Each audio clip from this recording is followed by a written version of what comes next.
We welcome you to the Magic City of Miami, where tonight the Braves and Marlins kick off a very important three-game series. And all year long, as you know, Braves baseball is brought to you by our friends at Academy Sports and Outdoors. The right stuff, the low price, every day.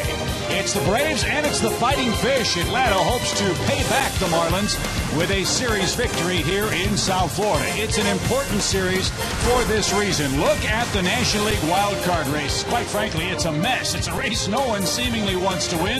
With Milwaukee staggering towards the finish line, the Braves now find themselves tied for the second wild card spot and only 3 games behind the San Francisco Giants for the top wild card in the National League. So this crazy race continues tonight here in Miami. Chip and Joe with you. What do you make of this wild card race with 3 weeks to go, partner? It's funny how one win on Wednesday and then taking a day off Thursday can propel you past teams, and that's what happened with the Braves climbing up there next to the Giants. They're the only team that are really playing decent baseball among the wild card contenders. So if the Braves can take care of business on this road trip, you like their chances of even getting close to the San Francisco Giants. Momentum is the operative word. Momentum's as good as your starting pitcher. Aaron Harang gets the ball for the Braves, and you need momentum on this road trip because after the Marlins, this long road trip continues. You can't look ahead to the Washington Nationals, and you certainly can't look past the Texas Rangers despite their horrific injury problems. Yeah, for the Marlins series, the Braves got swept here early in the year.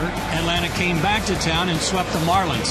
They're 8-8 on the year against one another, and the Braves are 3-3 in this ballpark. The Nationals, they've been handled by the Braves all year long, but now they've got a 7-game lead, so it's obvious with the games left with the Nationals, the Braves have got to win as many as they can and never look past a last-place ball club that has the talent that the Texas Rangers have. Meanwhile, Aaron Harang gets the ball for the Braves after a brilliant start for Atlanta. He's really fallen on hard times. Hard to believe the Braves have lost 8 of his last 9 starts, but it's not entirely Aaron's fault.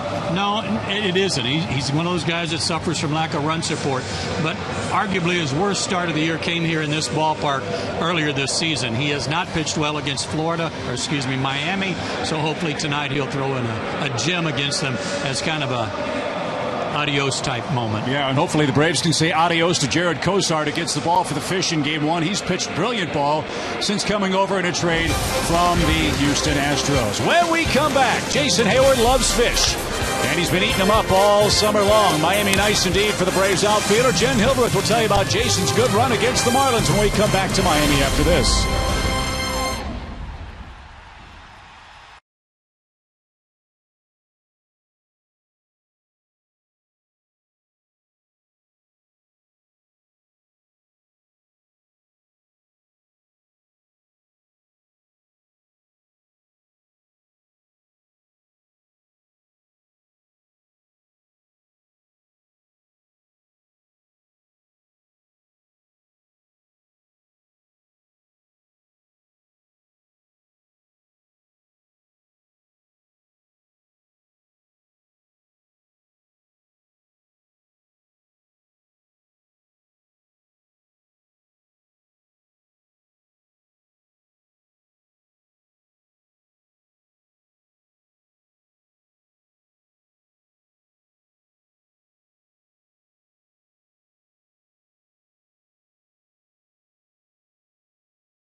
The Braves open up a 9-game road trip tonight in Miami as they take on a Marlins team that took 2 of 3 from the Braves last week in Atlanta.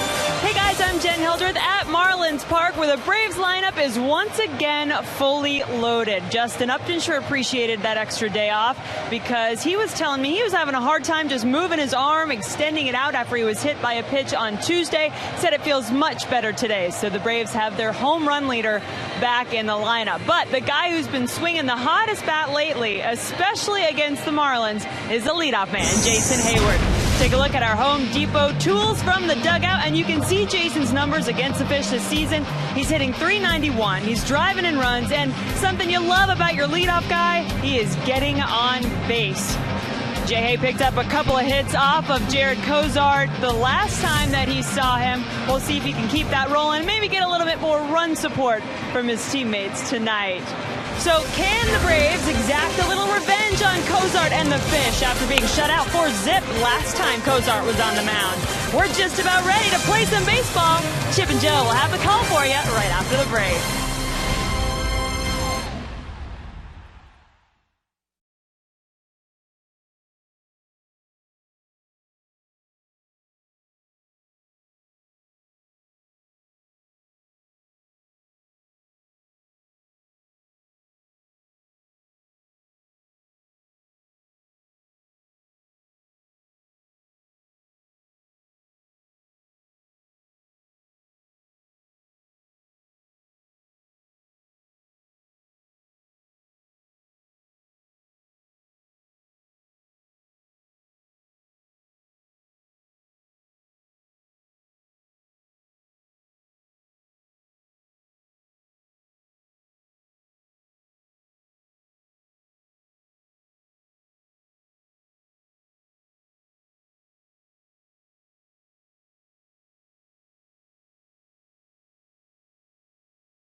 Baseball on Fox Sports South is brought to you by our friends at Blimpie. We welcome you inside Marlins Park, where the roof is closed, and thankfully so. It is hot, it is muggy, it's South Florida, just what you'd expect here in early September, as the Braves try to get on a roll on this very long road trip, which begins in South Florida tonight. Freddie Gonzalez's Toyota starting lineup looks this way, with Jason Hayward leading off, Andrelton Simmons in the 2-hole at shortstop. Freddie Freeman, you know of his miseries against Miami. Let's hope those end in this series. Justin Upton's back, as Jen reported. Gaddis, LaStella, Chris Johnson, B.J. Upton coming off a two-run homer day against the Phillies on Wednesday, and Aaron Harang could use some run support, for the man pitching against Atlanta is on quite a roll for the Fish. Boy, that he is. Jared Cozart is red hot. 2 starts against the Braves this year. He's 2-0 with a .064 ERA. That means only 1 earned run in 14 innings of work against Atlanta this year. 3 walks, 7 strikeouts. He's not a guy that strikes out a lot of people, but he gets the ball put in play. His 4 keys to pitching success. Houston, you must have a problem for trading this guy. And Miami Heat, 70% of his pitches are fastballs. Tons of cutters.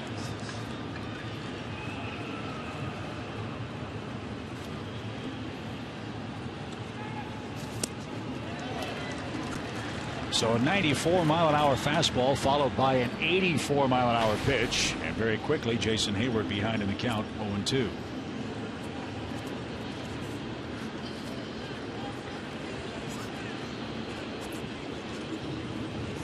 Jason at 273 on the year, 11 homers. And he just took a call, third strike.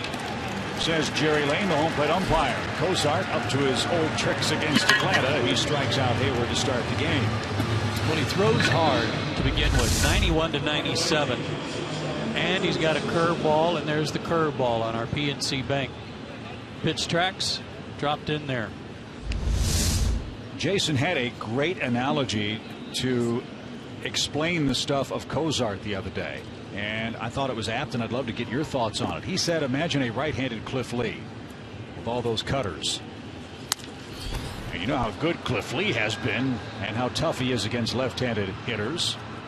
That's pretty good repertoire that Cozart showed to the left-hand hitting Jason Hayward as a right-handed pitcher. Yeah, he's that way, but his cutter's different. If Cliff Lee works to throw a cutter, this guy's cutter is a natural cutter, according to his catcher, Jared Saltalamacchia. He doesn't try to throw it. He just has natural movement on it. And what a blessing that must be for Cozart. Just turn it loose and let the ball work its magic.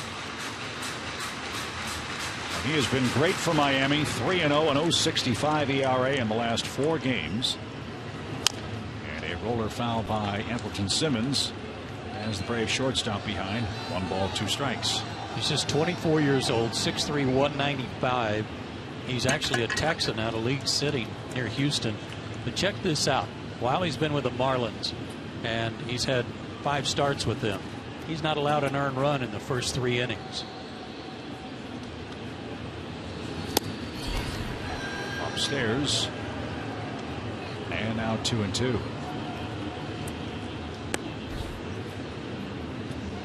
Well, only the Astros know why they felt Cozart was expendable. But for Miami, Joe, which still has playoff hopes, albeit faint hopes, they're 5 back in the wild card. They've been searching all year long for someone to fill in rotation for Jose Fernandez, who's out with the Tommy John surgery. Can't do any better than he's done the last 4 turns. No, they've found their guy. And a little tapper out in front of the mound. And Simmons an easy second out. Tough competitor. He's a guy who we saw at Turner Field after he got taken out his last start. He wasn't mad at Mike Redmond, his manager. He's mad at himself for not finishing the ball game. He wants to be out there. He likes having the ball in his hand. And even at age 24, in only his second full year in the big leagues, he seems to have a very good idea of what he wants to do. So 2 quick outs brings Freddie Freeman to the plate. The Braves first baseman is at 289 for the year. Maybe some signs of life in the last game between the Braves and Fish when he had a couple of hits. But still, Freddie 6 for 61 against the Marlins this year. Impossible numbers to believe as talented a hitter as Freddie Freeman has been.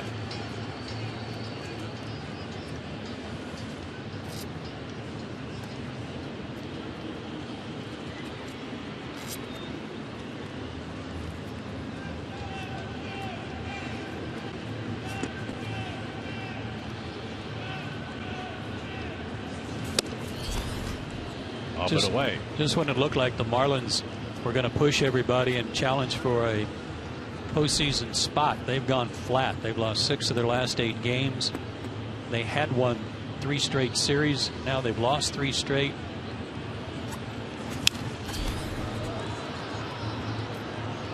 Well, they certainly fit right in with the rest of the league, don't they? Hot, then cold. Yeah.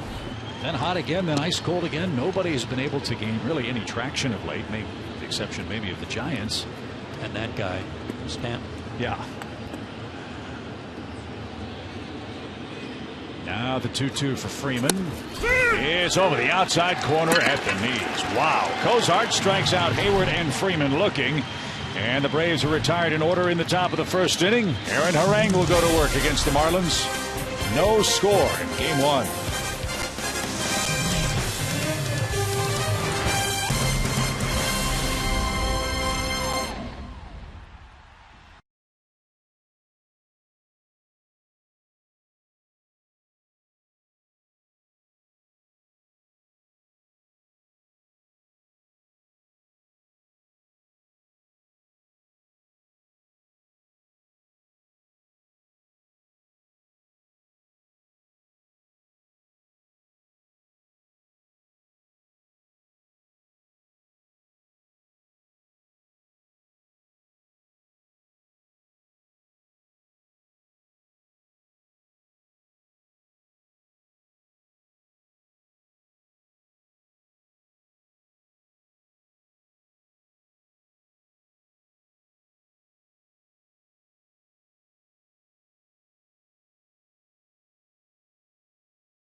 Braves in the top of the first. Here come the Marlins. Miami at 67 and 71 on the year, but 5 over 500 on their home turf, and that's the main man, MVP candidate Giancarlo Stanton. A .381 lifetime average, a home run in his 8 hits against Aaron Harang head-to-head. He anchors their Toyota starting 9, and let's hope Aaron has a good game tonight. Well, he is 1-8 in his last 9 starts. The Braves have not scored any runs for him. A ton of no decisions mixed in there as well after a real fine start to his season. His 4 keys to pitching success tonight: Lane, Jerry Lane behind the plate will be instrumental if he's getting that low strike, and the fish tank has not been good to him. He's 0-2 with an .874 ERA here this year. Yeah, that first start against the Marlins here in Miami was the real head scratcher after he dazzled them in Atlanta. You might recall earlier in the season, with Miami playing such great ball at home, there were a lot of teams around baseball wondering if they were stealing signs. Mike Redmond took obvious indignation at that statement, and the Braves were talking about it, tongue firmly planted in cheek. But they are a different team on this home turf, and this guy at the top of the order is a big reason why too. Christian Yelich, what an impressive hitter he is. He's on a real streak too, hitting .414 since August 11th. That's #1 in the National League.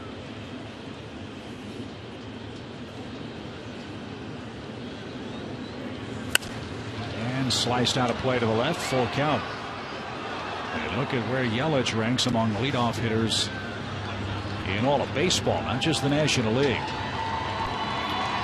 That's what's important. Get on base and let somebody drive you in. Tied with 2 other guys who are mighty good at it.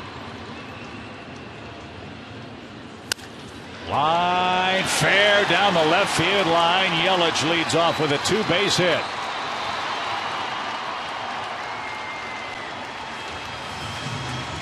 We have not been able to solve Christian Yelich at the plate. He is wearing out Atlanta pitching.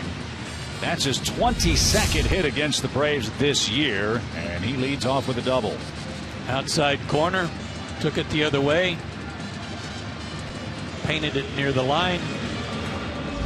Came into the game hitting .313 against the Braves this season.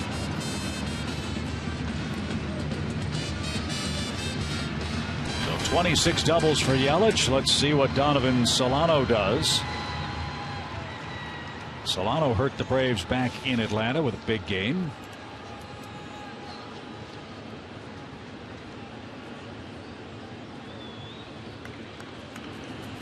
He took a strike. Solano had 3 hits in 5 tries against Aaron Harang on August 30th.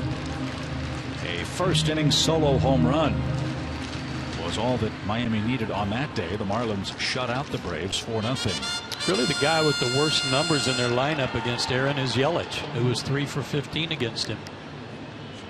You mentioned the hits that Solano had against Aaron in Atlanta. He's 4 for 5 against him with a homer in his career. And interesting too here, Joe, just 2 batters in the game, already a meeting between Gaddis and Harang. A couple of cross-ups in the last start for Aaron that cost him at least 1 run.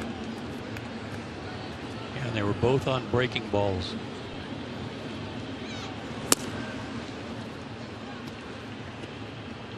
One ball, 1 strike. Brett Butler with the signs from the Marlins third base coaching box.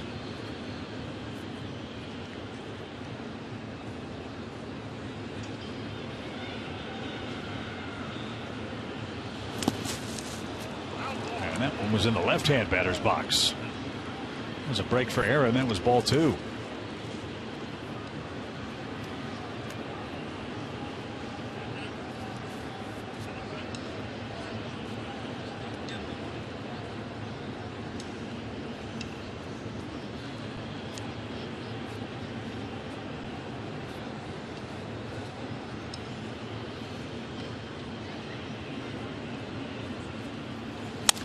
Hot shot, right field, base hit. Yelich is going to be stopped as Hayward got to it quickly and cleanly, and he threw a strike to the plate. So Solano did the right thing, hit the ball to the right side, and now the Marlins have runners first and third, nobody out, and Giancarlo Stanton coming up.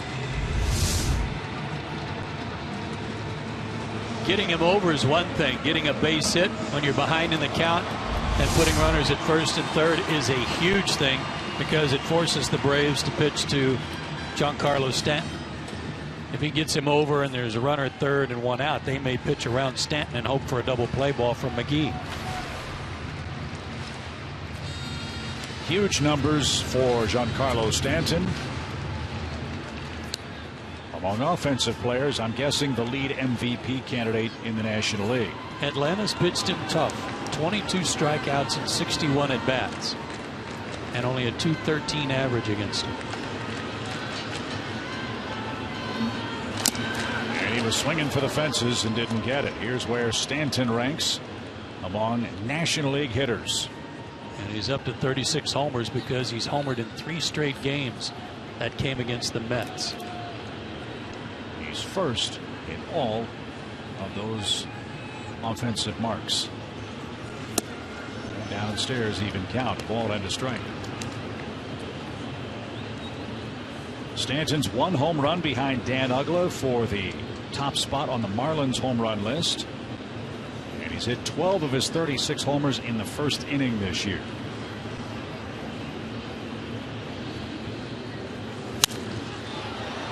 He's done what? He's hit 12 first inning homers. Third of his homers. Amazing. Hanging slider here against the Mets. Gone. Down and in. Gone. Hanging breaking ball. Gone.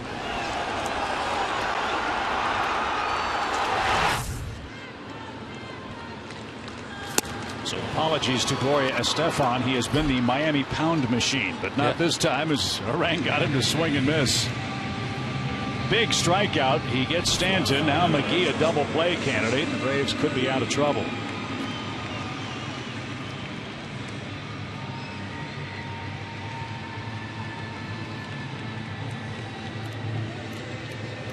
McGee has hit into an astounding 27 double plays.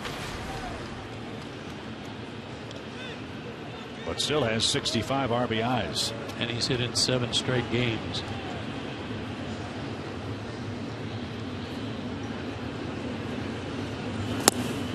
That caught a corner. Strike 1 to the Marlins third baseman.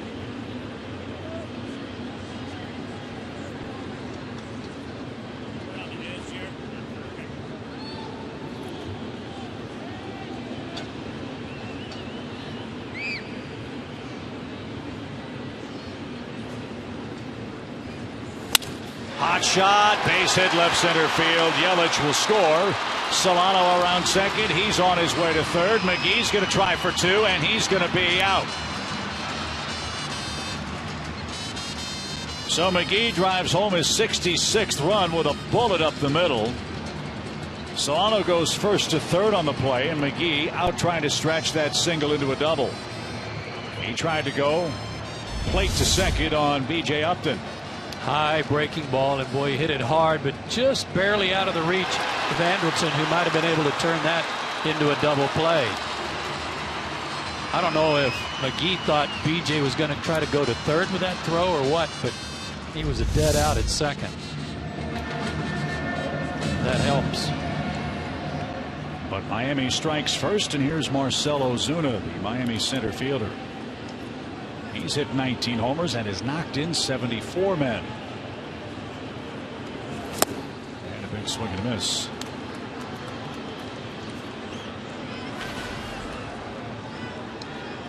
So Harang surrenders a run. He's down 1-0 with the hottest pitcher in the division facing the Braves tonight. Cozart leads the game.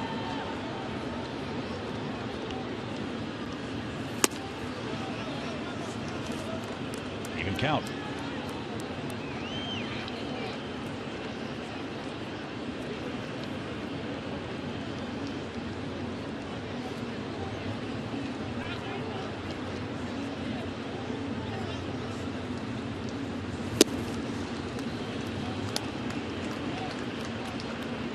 This might be one of those spots where Harang pitches Ozuna extremely carefully with a rookie in the on-deck circle.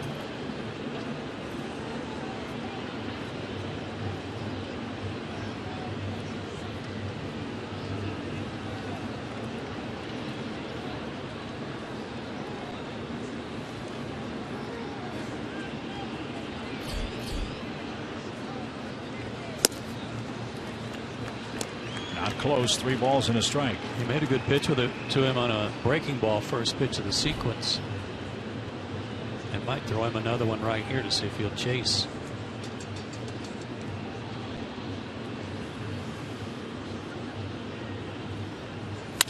Hot shot into center field. It's 2-0.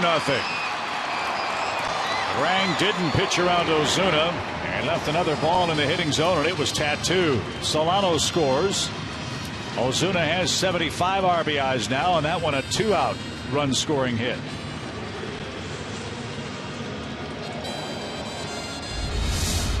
Threw him a fastball, center cut, belt high.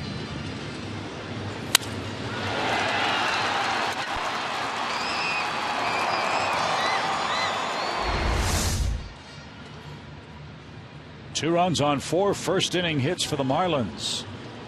And here's our first look at one of the newest Marlins, first baseman Justin Bour, out of George Mason University, former Cubs farmhand who Miami picked up in the minor league portion of the Rule 5 draft. He had a lot of home runs at AAA this year. And takes outside for an even count. Well, I'll say this: if the Marlins called him up just to strike fear in opposing pitchers during batting practice, this was the guy. He was peppering the upper deck in right field with balls all afternoon. He had 18 at New Orleans this year, hit .306, had a real good on base percentage.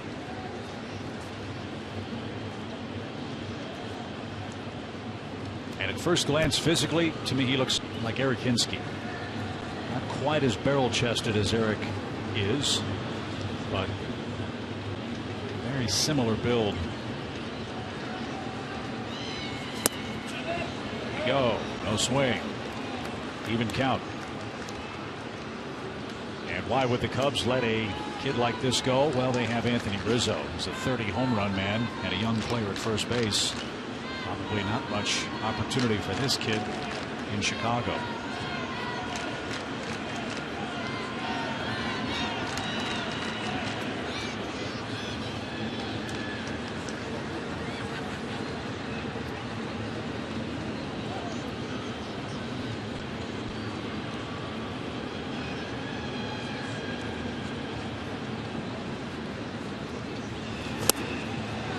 And that'll take care of the Marlins in the first inning. A rough frame for Aaron Harang. A couple of runs on 4 hits. Yelich got it started with a double. Now the Braves offense has to go to work.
Has a couple of runs of support to go along with a couple of strikeouts that he also picked up in the first inning. And the guys talked about how tough his cutter is. Here's what Justin Upton had to say.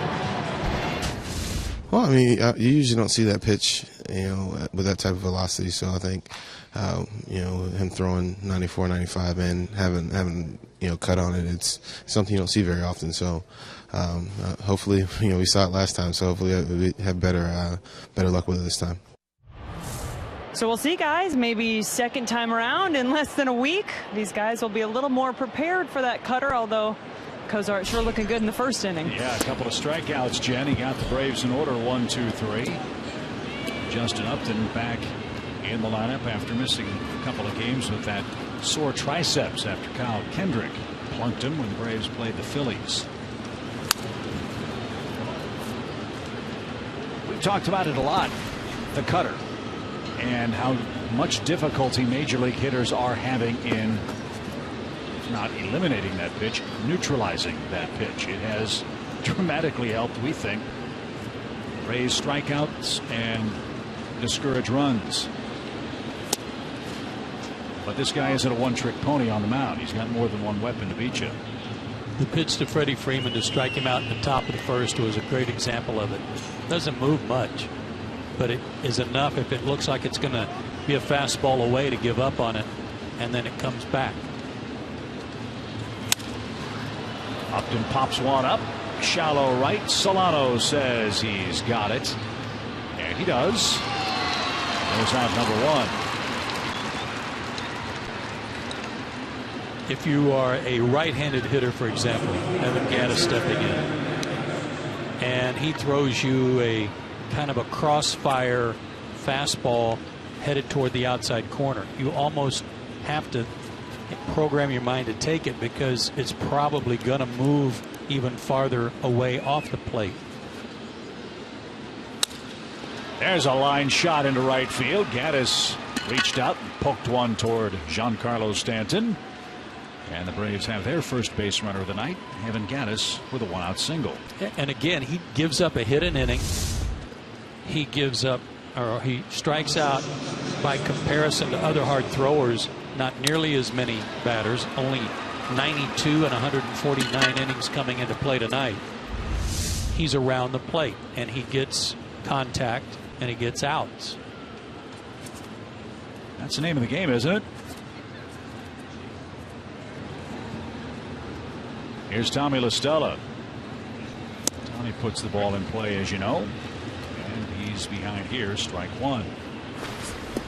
A homer, 31 knocked in for the Braves second baseman. Tommy batting .264 for the year.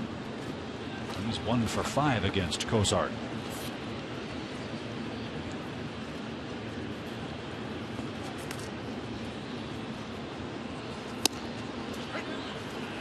Another strike. La Stella not sure about that.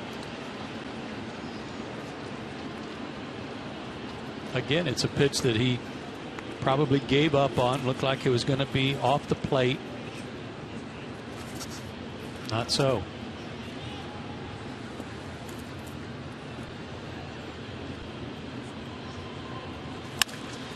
Loop toward left, but that's playable for Yelich. He gets there.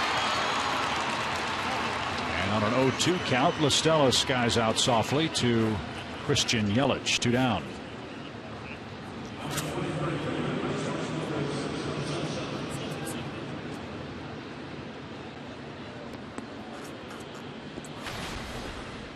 Third baseman Chris Johnson's the hitter.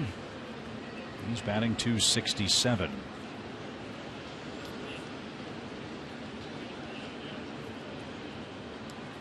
Chris was 0 for 3 against Cozart. Struck out once and hit into a double play. And this is a rematch of the August 30th game up in Atlanta. The Marlins won 4-0 that night.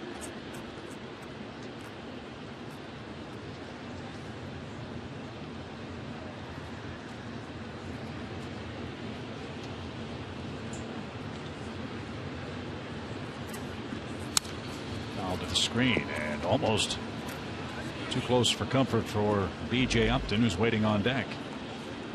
The thing I'm trying to get my head wrapped around with Cozart, this guy won 9 games for the Astros. He was 9-7 for a team that's 61-79. But couldn't pitch for him. As you said earlier, for reasons only the Astros know, because you ask other scouts from other teams, they got no clue either with respect to why in the world would Houston make a deal to get rid of him. Hard to figure.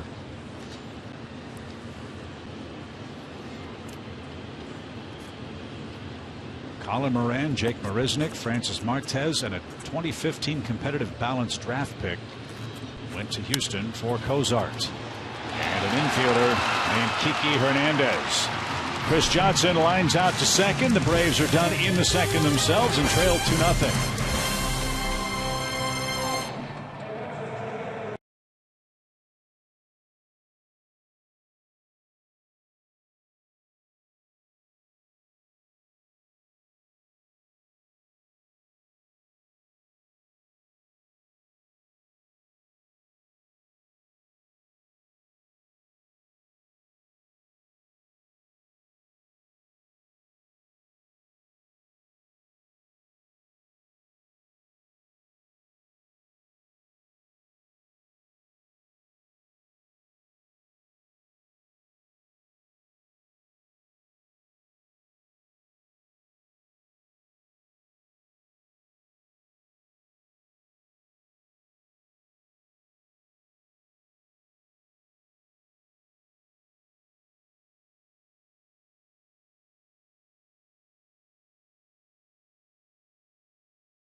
Miami for our pals working the game over on the Marlins side. Rich Waltz on the right, and Tommy Hutton, who is celebrating a wonderful milestone tonight with the Miami Marlins. This is Tommy's 50th year in professional baseball, and that was the first pitch tonight, and that's our Coors timeless moment. Yeah, it's a wonderful thing. It's his 18th year as the Marlins analyst. Played 12 years in the big leagues, first base and outfield for the Dodgers, Phillies, Blue Jays, and Expos.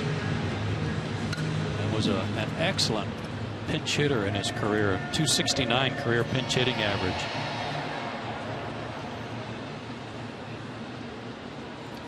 Saltalamacchia leads off the second for the Marlins and takes a strike. We are so lucky to do what we do. But what I think makes this job fun for us is to do what we do with the people we spend time with. And Tommy and Rich certainly apply. Class acts, both.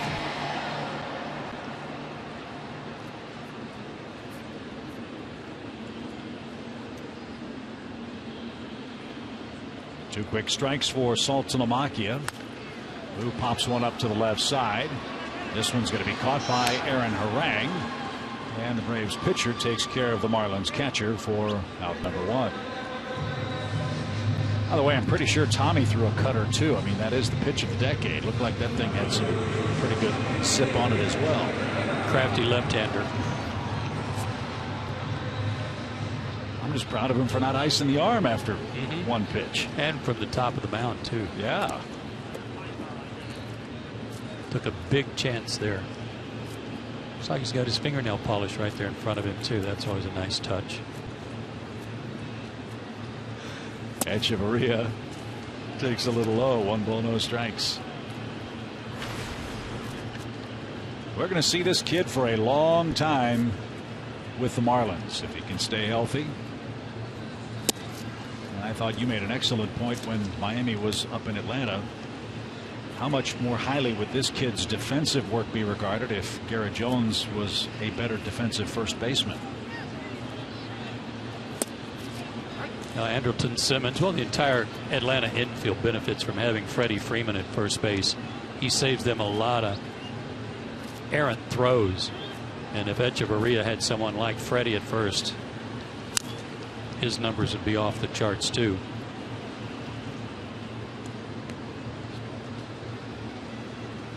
Might surprise you that Andrelton Simmons actually has more errors than Echeverria this year. This man has 12. Andrelton has 13. 2 balls, 2 strikes.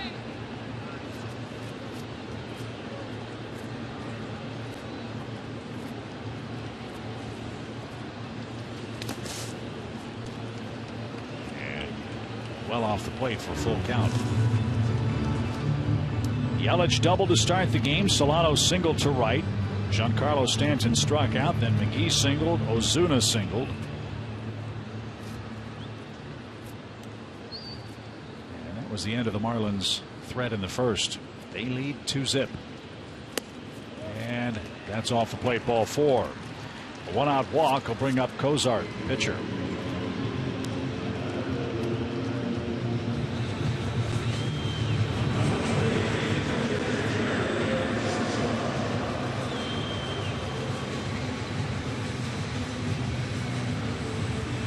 Cozart 1 for 9 as a National League hitter.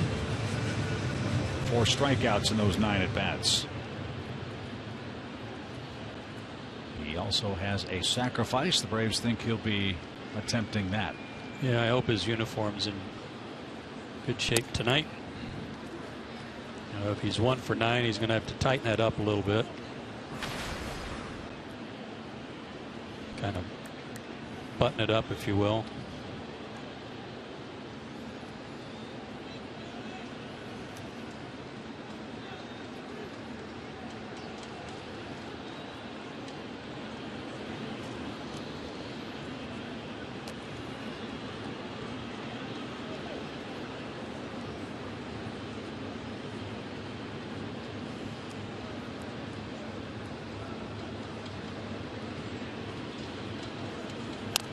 There's the bunt, and it's a beaut. Well done.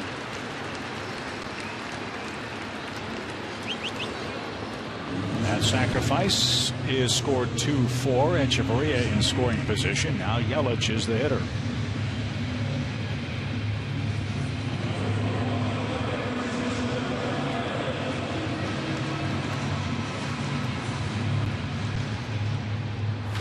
One thing I've noticed about this guy that you gotta like is that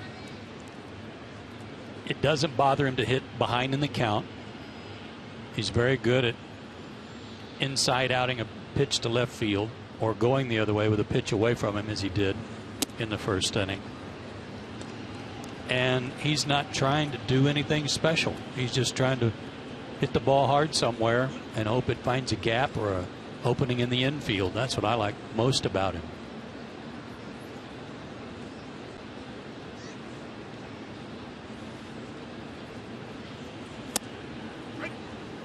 That one caught a corner, even count. To do that, you've got to have enough confidence in your hands and the quickness in your bat to let the ball travel, and he does.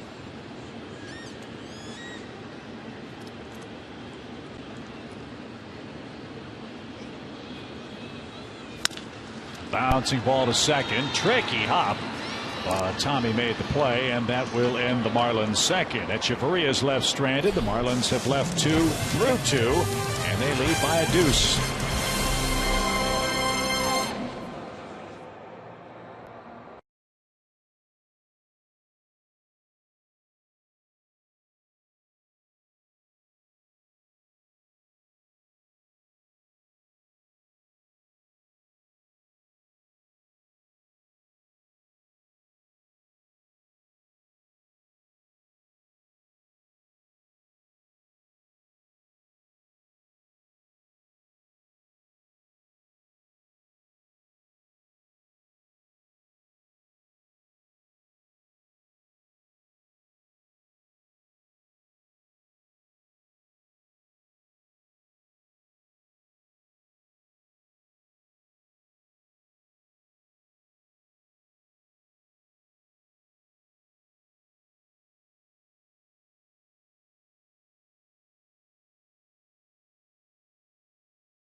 to you by Blimpie. Joe and Chip with you. Jen Hildreth along as well for Game 1 here at Marlins Park.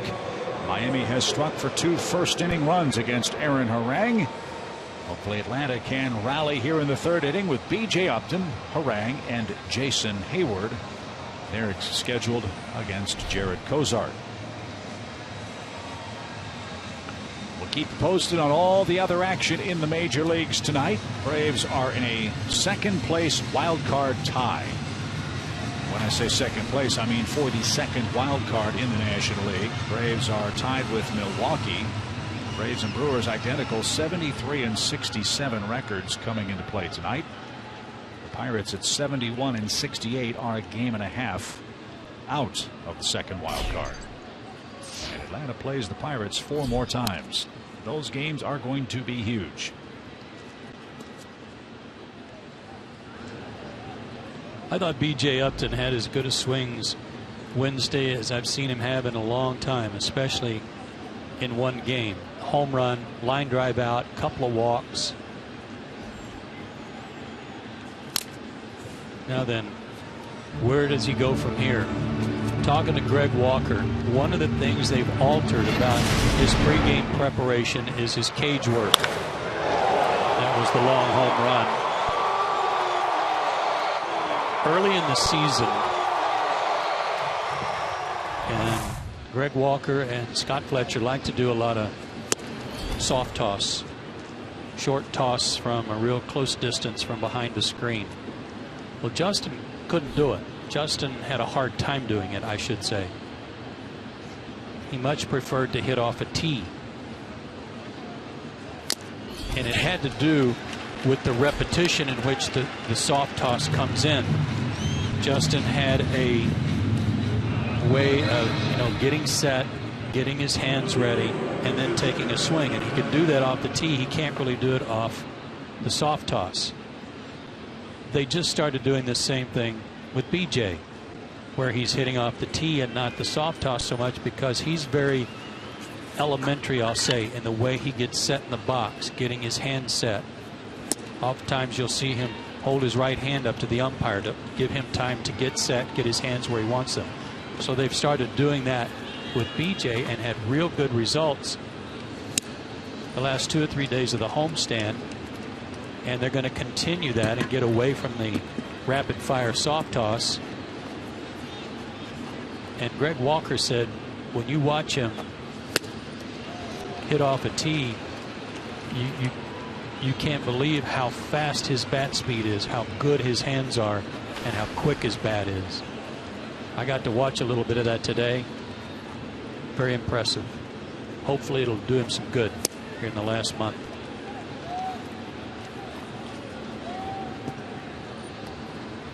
Aaron Harang, the hitter for the Braves. 2 balls, 2 strikes.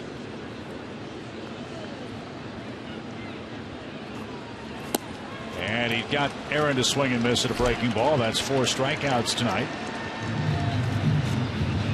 And quickly 2 outs for the top of the order. So we've talked a lot about where the Braves stand as far as the playoff race is concerned. The Nationals have a 7-game lead in the East. They beat the Dodgers on Wednesday. Boy, did Adam LaRoche have an unbelievable finish to that game.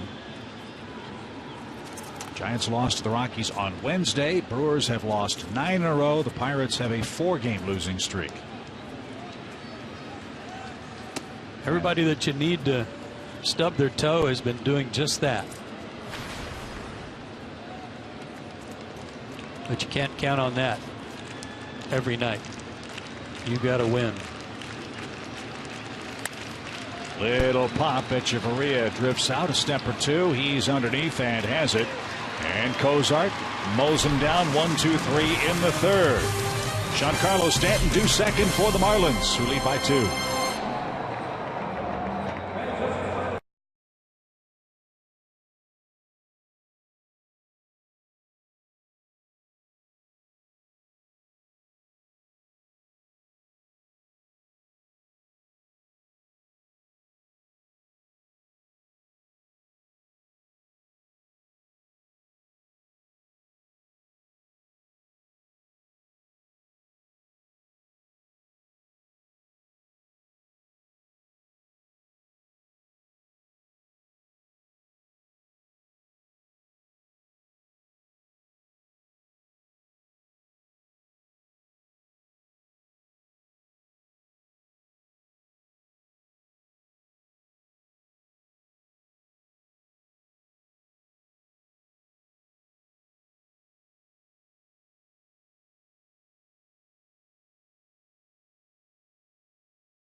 It's of downtown Miami, where the Braves and Marlins open up this series 2-0 Fish.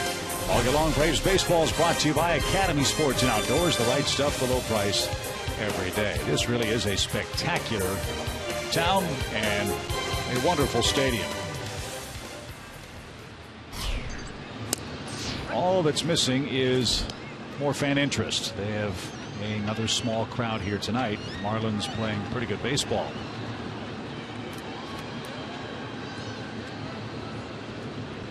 Solano singled to right and scored the second Miami run. It takes a little low. They battled the same thing that all teams battle this time of year. School's back in session. You hope that by Friday night that people want to come out and come to a game. But it's a little sparse tonight. Marlins are over 1.5 million in home attendance. They're averaging a little over 21,000 fans per game. That's surprising. That it's that high? Yep. I'm guessing that's tickets sold. I don't think there are 21,000 fannies in the seats tonight. No. And that's one of the challenges. Weekend in Miami. Baseball game or South Beach? That's just being honest. 2 balls, 2 strikes. Ground ball to third. Chris Johnson's got it. And the peg to first in time. 1 down.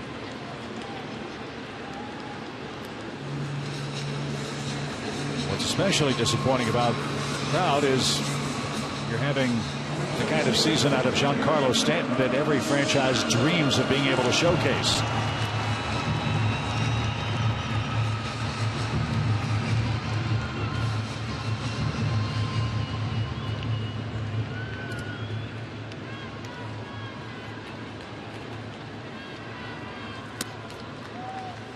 Giancarlo Stanton is the subject of our Academy Sports and Outdoors leaderboard.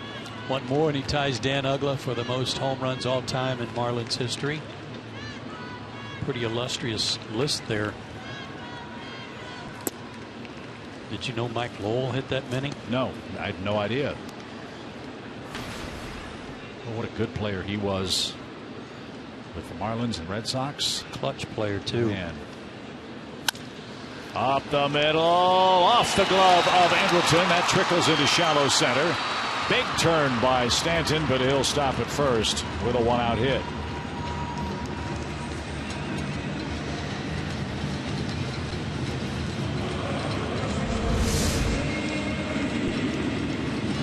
Boy, another pitch that had a lot of the plate. Looked like a changeup.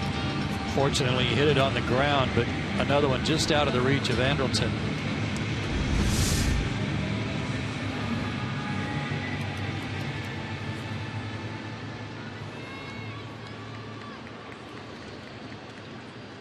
McGee extended his hitting streak to 8 games with a run-scoring hit in the first. Stanton's running. The pitch is high. The throw is well off target. And Stanton has his 11th stolen base. Good managing there by Mike Redmond, knowing how many double plays McGee hits into. Now a chance to put together a run-scoring inning. Gaddis had a word with Jerry Lane there. I don't know if McGee got in his way a little bit or what happened, but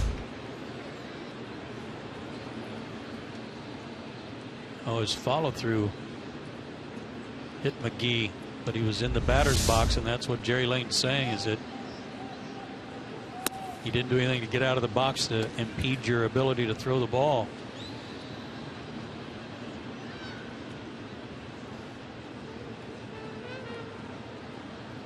So Gaddis 13 for 60 now in retiring would-be base stealers.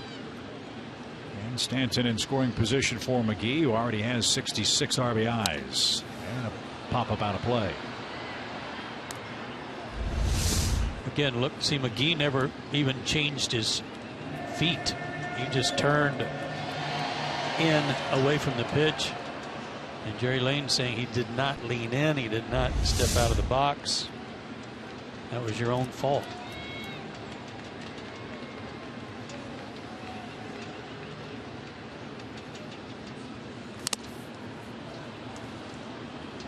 Fouled at the plate. 2 balls, 2 strikes. Oftentimes in baseball, the comeback player of the year is a man that is rewarded for coming back from injury. You might make the case that Casey McGee literally is the comeback player of the year. He played last season in Japan. He has been a perfect complement, hitting behind Giancarlo Stanton for the Marlins this year. Hitting close to 300 this season.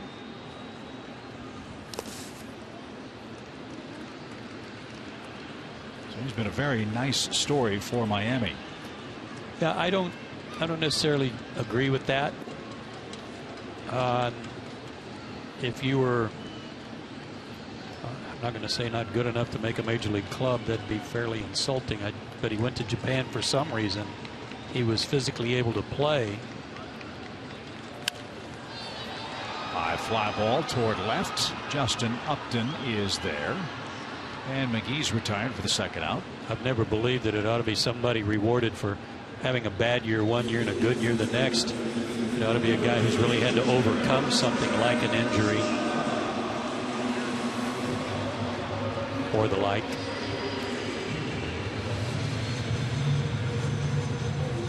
Whether he wins it or not, he has been a nice pickup. He was a smart pickup. That's what I started to say about Cosart a minute ago. Who knew that he would be available? How did the Marlins pick up on that and say, yeah, let's put a deal together quickly? The guy's won 9 games for Houston. You don't figure he's on the trading block. Yeah, what's a 12-game winner worth to a team in pennant contention? If you add up Cosart's numbers with the Astros and Miami, that's what he's got. Give Miami credit for being able to sniff that out and do something about it. Well, and that kid Colin Moran that they gave up was a #1 pick last year, the year before that, out of North Carolina. I think he's B.J. Surhoff's nephew, and he's a third base prospect. And the Marlins already traded one third base prospect to the Astros, Matt Dominguez.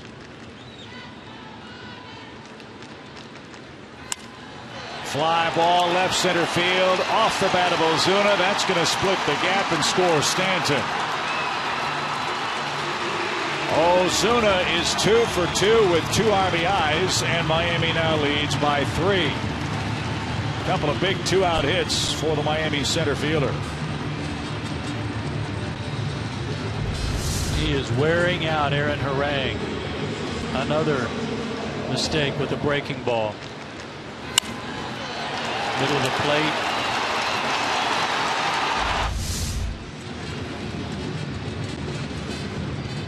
That's 7 RBIs off of Aaron Harang alone this year for Ozuna.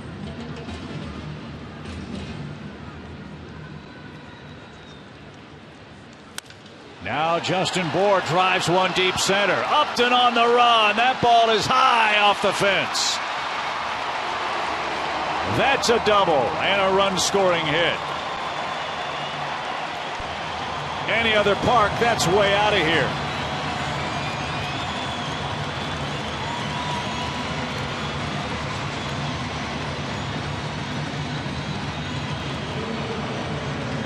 They had Justin Bour up earlier this year with a lot of interleague games coming. They were going to use him to DH or to pinch hit, and he was not able to do that. He was not able to pinch hit. He just didn't grasp it, didn't get it, couldn't help him. Now he's getting an extended look at playing every day at first base. That was a booming double. 4-0 Miami in the third. Here's Salty. Jarrett popped up to the pitcher to start the second inning.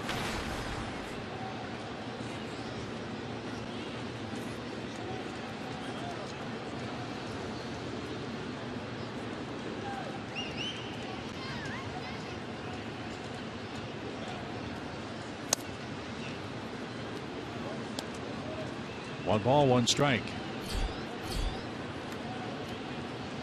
Washington has an early lead at home tonight over the Phillies. That's 2-0 at Nationals Park. Milwaukee and the Cardinals get started in about 5 minutes.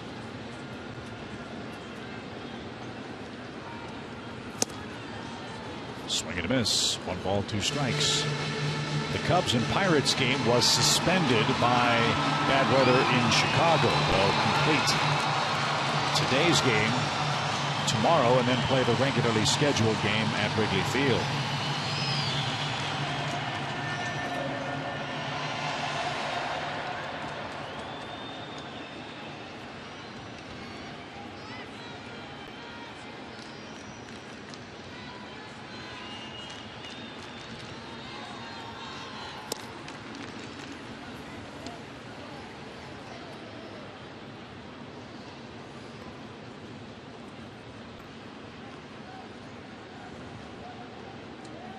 Two balls, two strikes.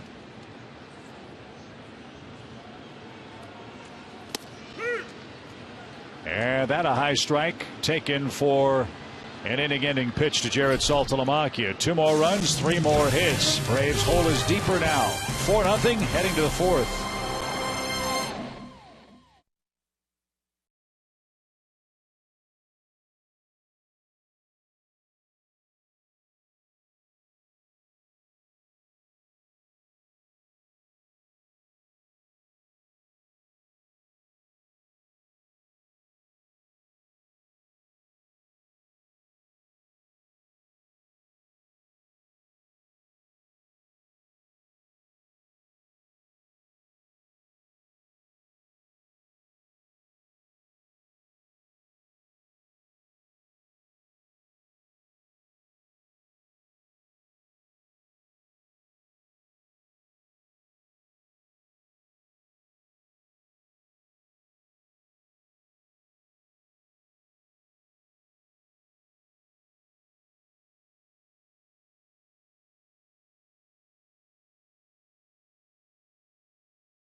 Is brought to you by AT&T Uverse and Synovus, the bank of here. Beautiful night on South Beach, but not a beautiful night inside Marlins Park. Braves are down 4-0 after 3 innings of play. Country music fans, join us at Turner Field Tuesday, September 16th. You'll enjoy Cole Swindell as he performs after the Braves Nationals game. It's the final show of the summer concert series presented by Coca-Cola and Delta Airlines. VIP field passes are still available for the show. They're only $20 each. Get them tonight at Braves.com. Think he'll be singing Chillin' It? Yeah, it'll probably be a warm night. Hope so.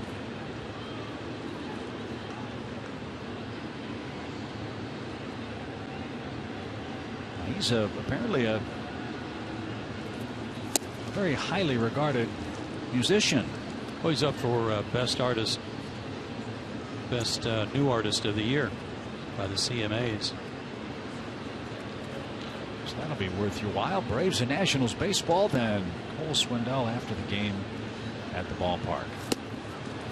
Simmons big swing came up empty. A ball and 2 strikes.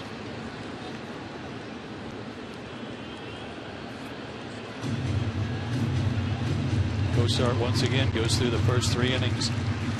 Not only no earned runs, no runs period, still a 0 ERA in the first 3 innings while pitching for the Marlins.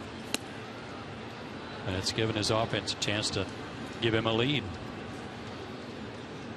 Counting tonight's work, Cosart's given up 2 earned runs in his last 30 2/3 innings.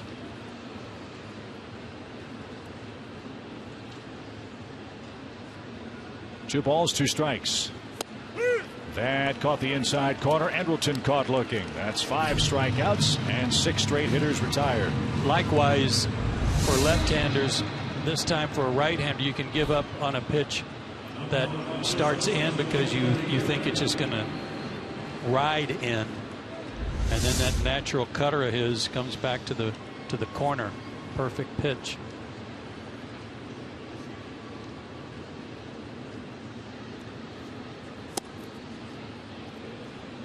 Ball one to Freddie, who struck out looking to end the Braves first. Yeah, and that first pitch was similar to the strikeout pitch too, but didn't get the call.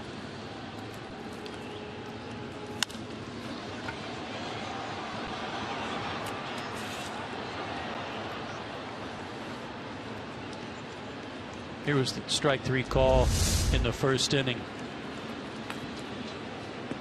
And you can watch Saltalamacchia's glove. Fly ball toward Ozuna. 2 out. And on a cutter, when even he is calling for a fastball away, you can see his glove set up to catch something on the corner, and then he has to kind of turn it over from left to right to catch that pitch. I mean, that's a pretty good indication that that ball moved, and he's having to turn his glove over to receive it.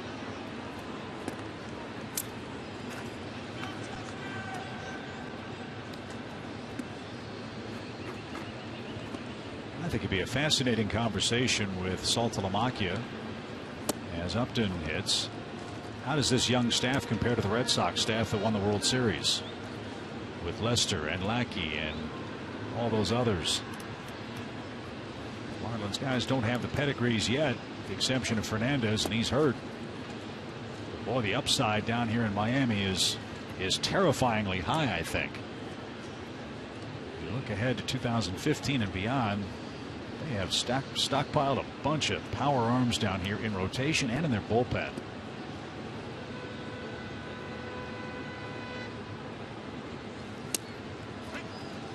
Good curveball there.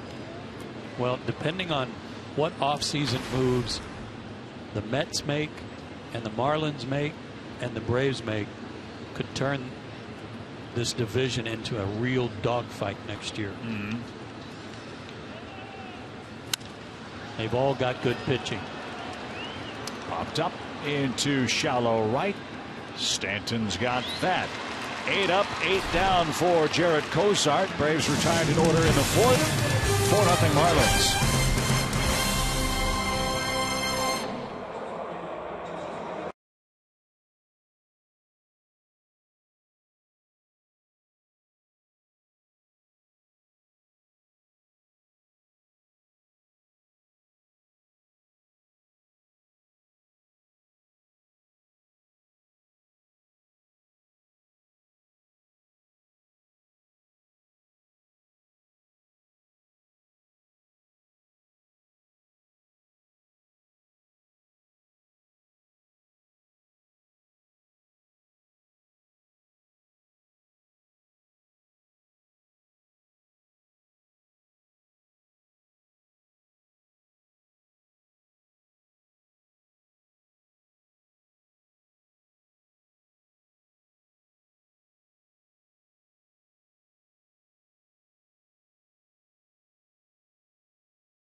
Marlins, they have the dreaded 8-9-1 combo coming up in their half of the inning. 2 runs in the first, 2 runs in the third for the Fish against Aaron Harang. Has surrendered 7 hits.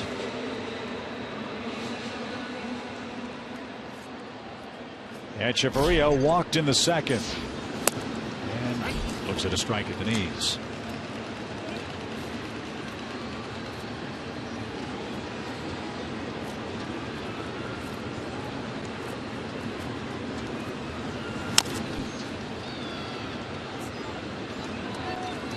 Oh, 0-2.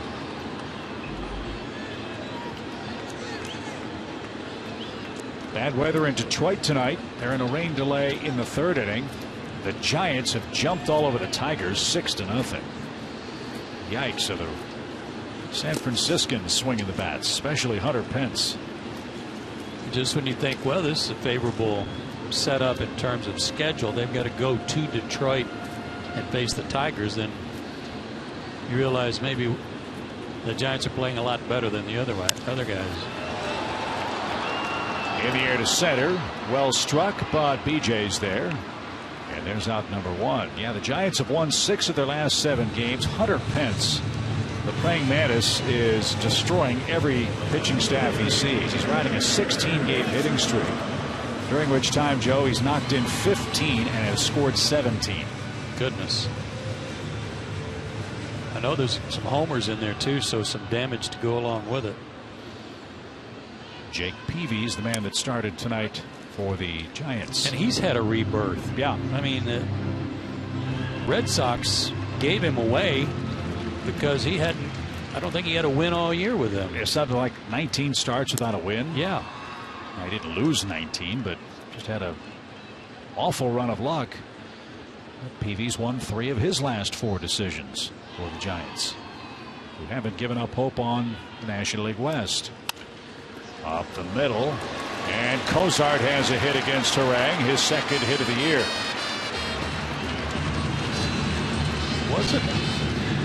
I want to say this is when Smoltz was at his genius. Wasn't he the guy that came up with the 8-9-1 deal? Yeah, and it was Cozart. Yeah. And even though Cozart didn't get a hit that night, that led to a run for the Marlins when they put 3 hits together after the pitcher. Mr. Guru.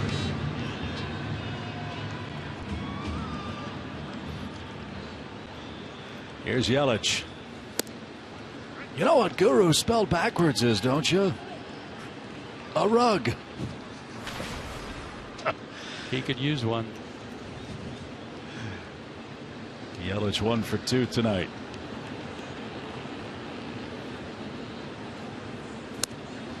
We mentioned this when the Marlins were in Atlanta. I'd forgotten their original plan was Rafael Furcal to lead off and play second base. Rafael's had an injury-plagued year, so out of necessity from an offensive standpoint, they put Yelich in the leadoff spot.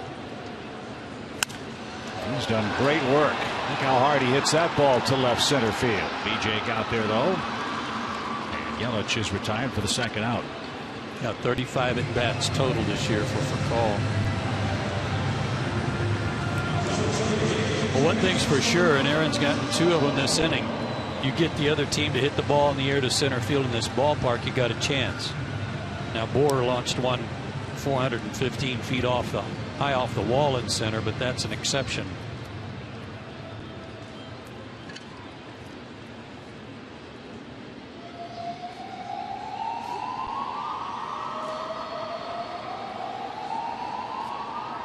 Ooh, great. The alarms have gone off.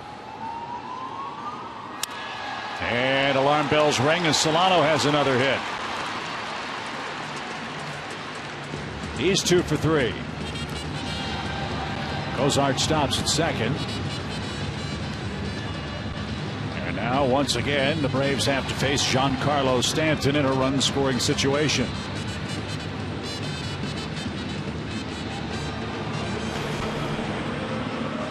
That makes Solano 6 for 8 against Aaron Harang.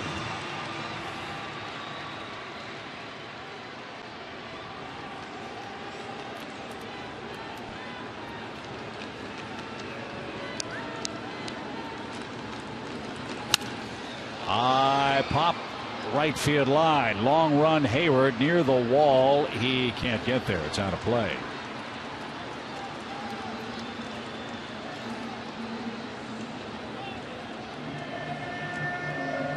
.34 innings pitched against the Marlins this year for Aaron Harang,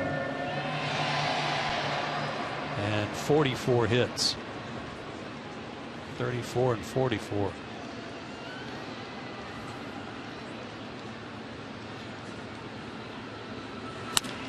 A bullet toward right center field. That's going to get down and roll all the way to the fence. 1 run scores. Here comes Solano around third. They're going to wave him. It's an RBI double for Giancarlo Stanton. He's up to 104 runs batted in. And the Marlins are running away.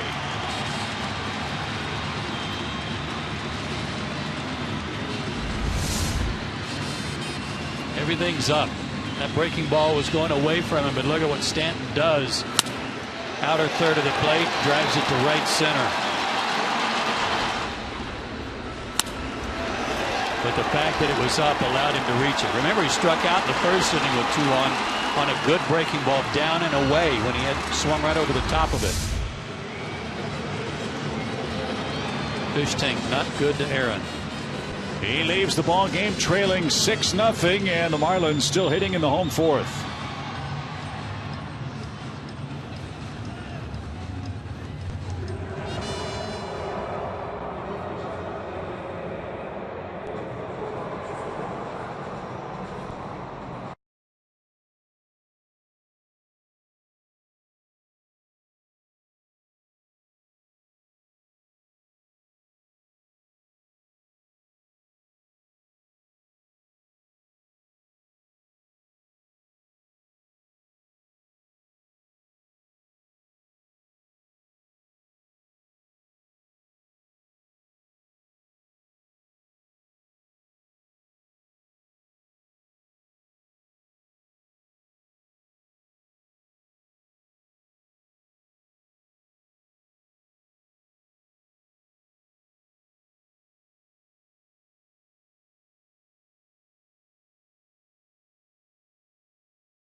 Through 3 2/3 as the Braves have 1 hit against Marlins starter Jared Cozart. Now it's time for you to tweet your photo using hashtag SouthFanPhoto. Your chance to have it shown in an upcoming broadcast. That's brought to you by AT&T. We have several rules.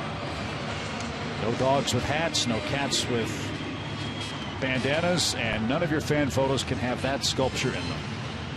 Nope. So David Hale is on in relief here in the fourth with Casey McGee coming up.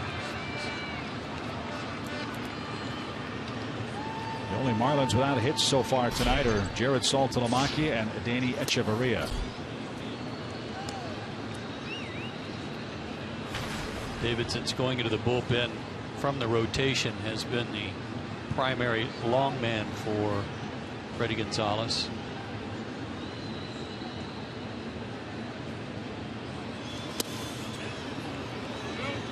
Swing. 2-0.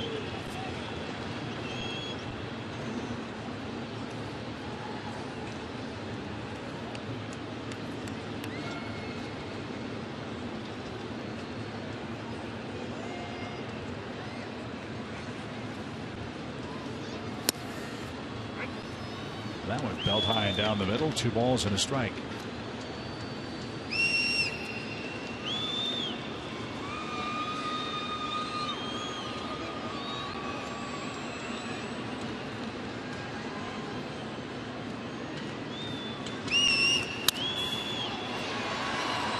Now 2-2.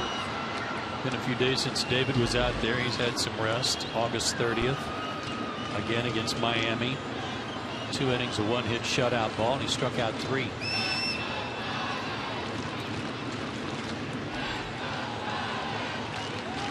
Atlanta hopes for innings out of Hale. They hope for an end to this one with McGee in the batter's box. 2 runs in the Marlins' first, third, and here in the fourth.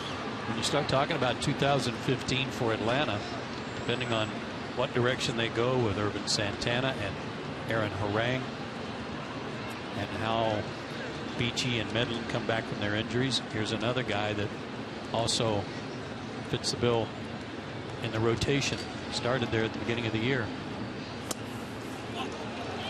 That one pops away from Gaddis, but Stanton is anchored at second base. Doesn't want to make the third out and third base. No, he's mad at himself. He's kind of clapping his hand, mad at himself for not breaking on that. He didn't get a good read off the glove of Gaddis.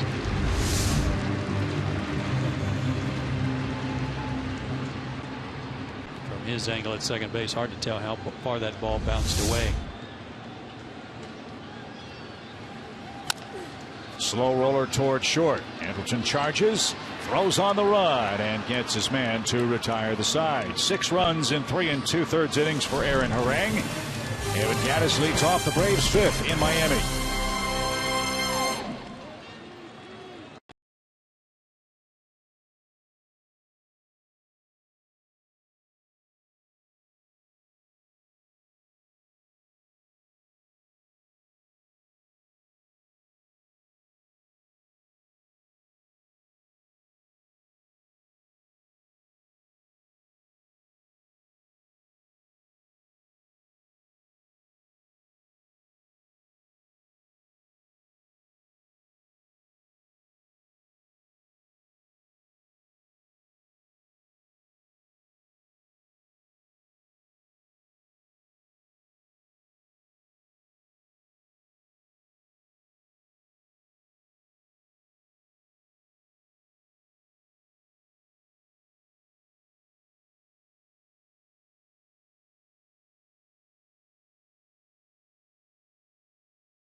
Marlins lead. Got to solve Mr. Cozart. He's retired 8 straight. He has punched out 5 men so far tonight.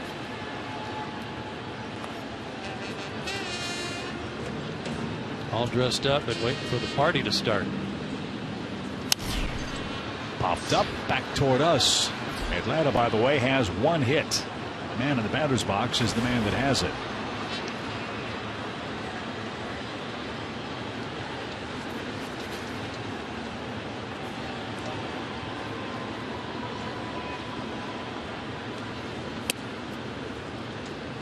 The Braves broke out of their doldrums offensively with that last game win against the Phillies. Beat them 7-4.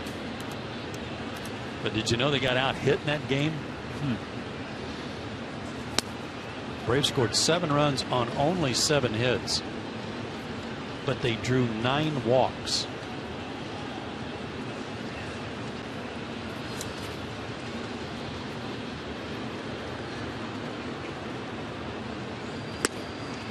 And I know we talk about it a lot. The consistently inconsistent nature of the Braves' offensive attack is what has been so frustrating all year long. And yes, you can say, well, you're running into a hot pitcher. No doubt about it. But this time of year, if you want to make the playoffs, these are the guys you got to find a way to beat, or at least mount an attack against. Only 1 hit so far in the game tonight. Solano with a backhand stab. Got Gaddis for out number 1. Good hustle by Evan, running hard down the line. Well, you make a good point, Chip. Okay, this guy's tough. Eovaldi tomorrow night has had a real bad run of luck, but he's tough. Do you think that when you get to the postseason, you're going to run into some patsies? Yeah. That you're going to have some tough guys every night. Well, and guess who's waiting for you in Washington? Yeah. Pfister, Zimmerman, and Strasburg. That's why I said in Atlanta that win Wednesday was so important heading on the road trip, to give everybody a little bit of confidence, loosen them up a little bit, and get ready for what you figure to be a tough trip against tough pitching. Slow roller. Echeverria charges. He throws on the run. Lostella's the 10th straight Braves hitter retired. Entering this inning, Cozart had 1 3-ball count, and he'd thrown 5 pitches or fewer to every batter but Andrelton Simmons in his first inning matchup. That was a 6-pitch at bat. He's been in total control.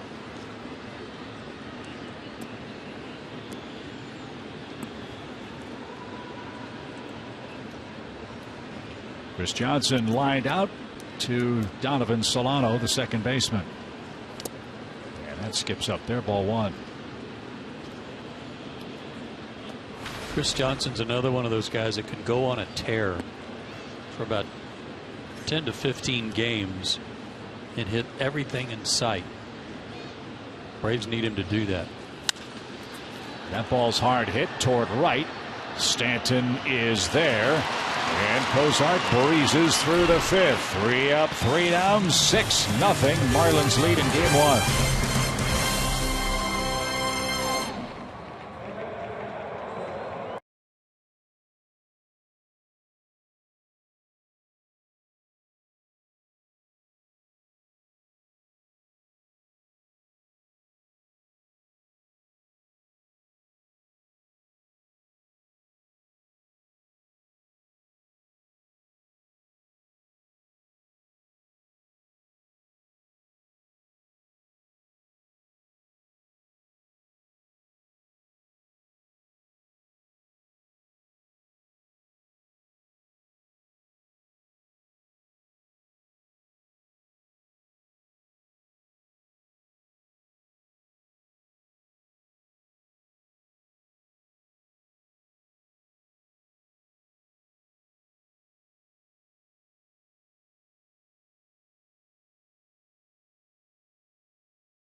Aaron Harang, the Braves are into their bullpen, and it's a bullpen that got a little more depth as of today. Gus Schlosser was recalled from AAA Gwinnett.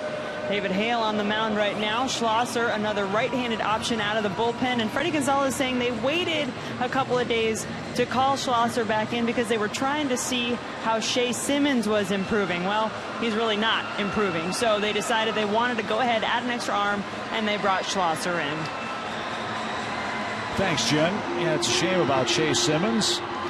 But what isn't a shame is how well Atlanta's bullpen has worked. That's our Georgia Lottery hitting the jackpot. Excellent numbers against the National League East over the last 40 games.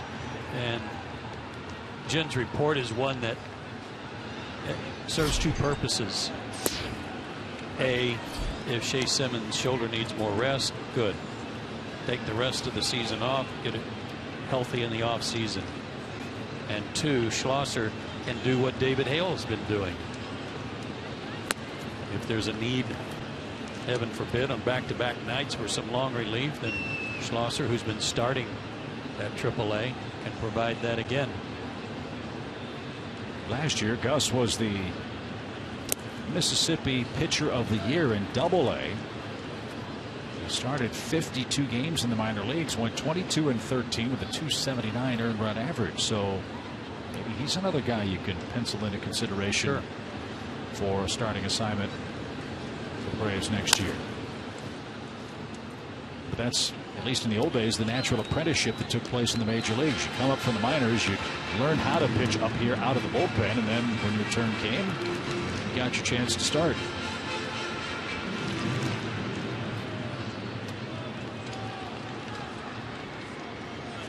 Marcell Ozuna has been a wrecking crew tonight. 2 singles, 2 RBIs, and a run scored.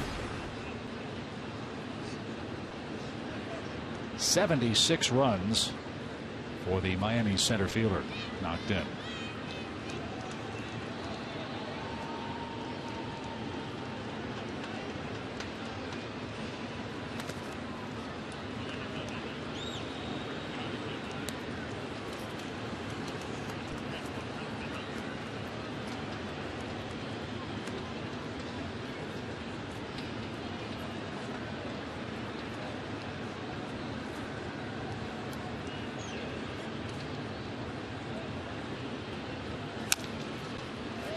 That's foul at the plate. His swing looks long, and it's mostly his finish that makes it look like a big, long swing. His arc from start to contact is very short and quick, but he's got kind of a Charlie Lau one-handed high finish that makes it look real long.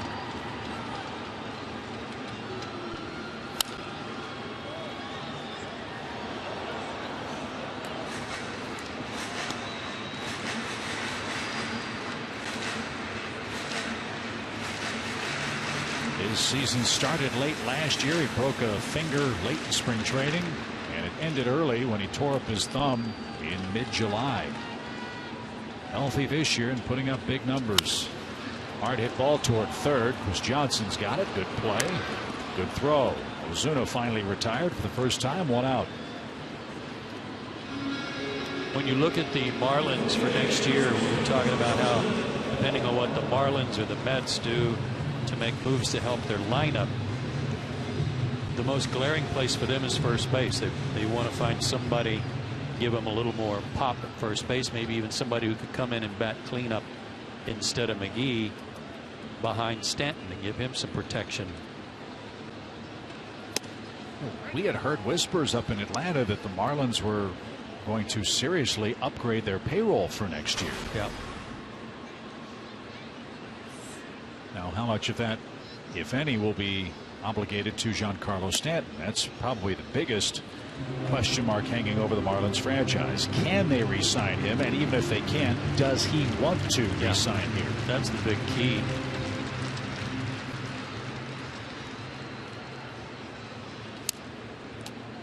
I personally don't think the Mets and the Marlins are that far away if they're able to do some things to tweak their lineup. And the Mets need a little help in their bullpen. Getting Bobby Parnell back should help the Mets. As this ball rocketed to first, Orr is going to be retired for out number 2. And let's see, the Marlins enter play today, 7th in the league in runs scored. The Mets are 11th. The Braves are 14th. Pitching wise, Braves are 3rd in ERA, Marlins 13th, the Mets 7th. I believe the Mets were, I believe the Braves last year were 4th in runs scored. You know, they were in the top 5 in the league for sure. A lot of home runs, a lot of strikeouts, but they still scored a ton of runs. It's not been the case this year. Pitching's still there. Runs scored have not. In the dirt from Hale to Saltalamacchia, even count, 1 ball 1 strike. I agree with you. I think the East next year has a chance to be a gauntlet. It's going to be a very tough division.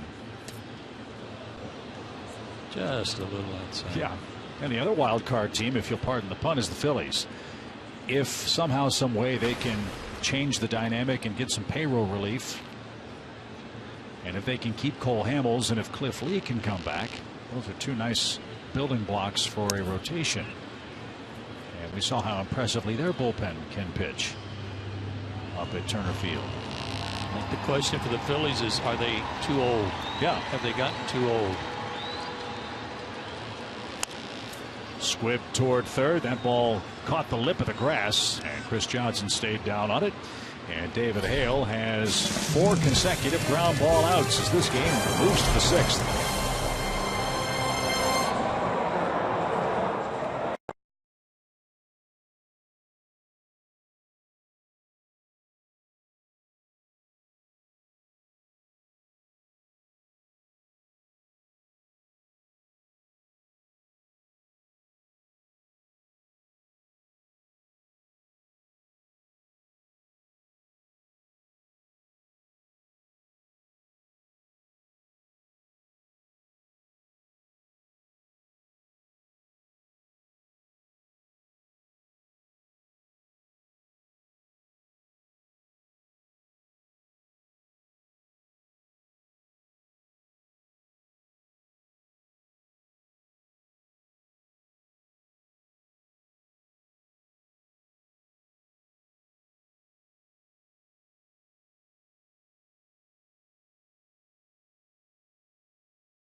all the summary will favor the Fish.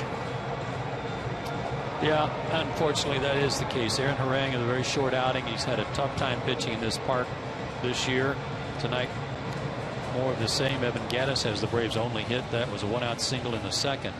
Cozart doing another number on the Braves. He's already beaten them twice this year, and so far so good tonight. Marcell Ozuna, 2 RBIs. Stanton, 2 RBIs. Single RBIs from McGee and Bohr.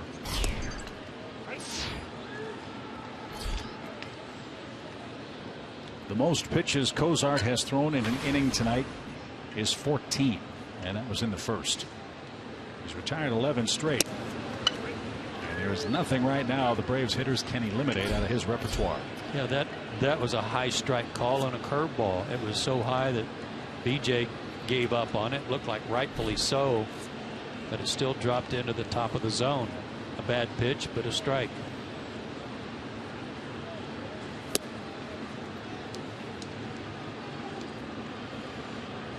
The backbone of all of this for Cozart is that he throws hard. So you've got to respect the fact that he's throwing in the mid-90s while trying to deal with the cutter and the curve. There was the cutter. And it was 93 miles an hour. It's just it's not a big cutter. It's just a slight movement that moves from the middle to the outside part. I've used the term before sometimes, and I mean this with no disrespect, but it almost appears like the hitter is swinging at the invisible ball. One moment it's there, and the next minute it's gone.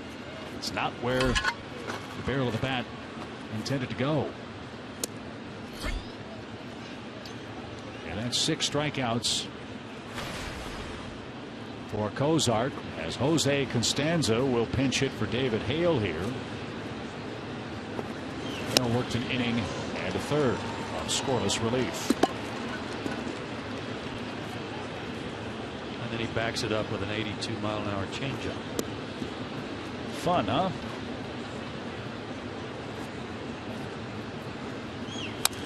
Little tapper back to the mound. Fast runner. No problem. 13 straight retired.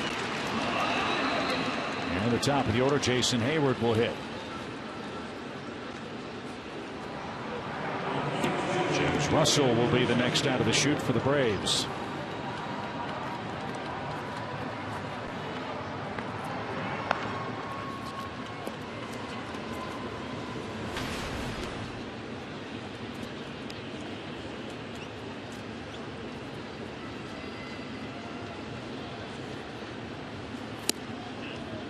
That's a little too tight for Jason. 1 ball, no strikes. No score in Milwaukee. Cardinals and Brewers, second inning. That's Lackey and Fires pitching for the Cardinals and Brew Crew respectively. Something has to give tonight. Milwaukee's lost 9 straight. The Cardinals have won 6 consecutive games.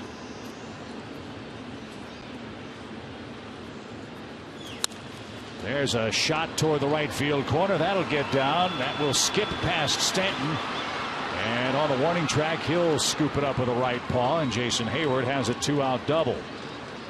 24 two-baggers for Jason. And there's a start for the Atlanta Braves in the 6th. We showed you earlier tonight when we came on the air, Jen was talking about Jason Hayward wearing out the Marlins, and another good swing here on a pitch down. He went down and got it. Came in hitting .391 against the Marlins this year with a .435 on base percentage. Raked that one. He has been the shining moment for the Braves offensively through even the worst part of this past week offensively.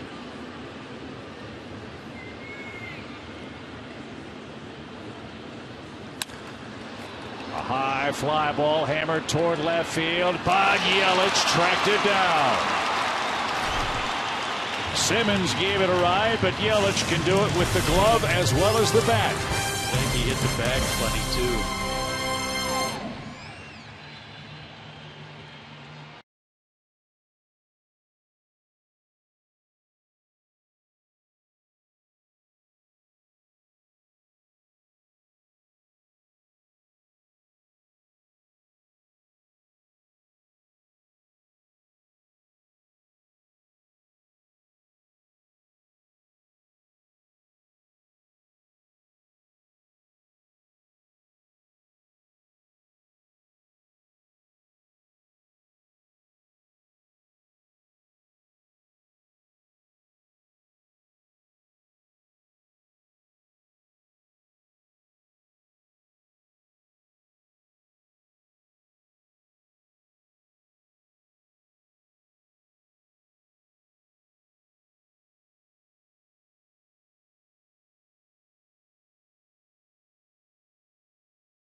In the 6th inning, Christian Yelich tracked it down, but looked like Andrelton had some discomfort as he made his way out of the box. Yeah, it's his left ankle that's been bothering him the last 6 weeks or so. And watch this. As he's turning on that ball, he rolled his ankle on the follow through. Didn't even hit the bag here. He just skipped it all together once he saw Yelich run it down. But he's going to stay in the game. Funny, Cozart makes one mistake. The breaking ball hangs it up in Anderson's eyes, and Yelich runs it down. So a new pitcher out there for Atlanta. As we told you, James Russell was loosening. He'll come on to pitch the home 6th. Echeverria, Cozart, and Yelich are coming up. And he's greeted rudely by Echeverria. Saltalamacchia, the only Marlin without a hit tonight. And Miami as a team with 11 in the game.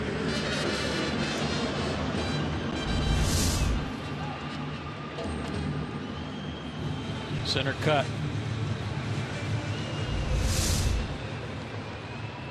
Good work by David Hale.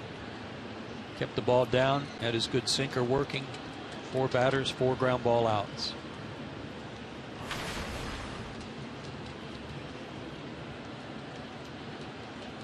Surely he's not bunting.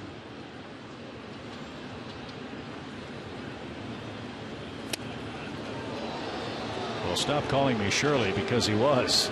Well, he almost got hit too. It's 6-0 in the 6th. Lead's a little big, and it's a little late to be bunting.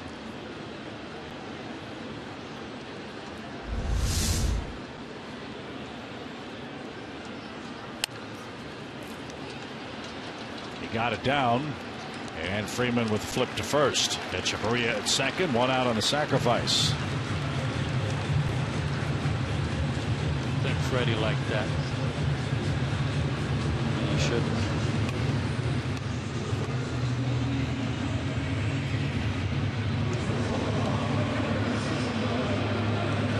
So Yelich will hit. He started the game with a bang. A leadoff double down the left field line, and then scored on Casey McGee's 1-out hit.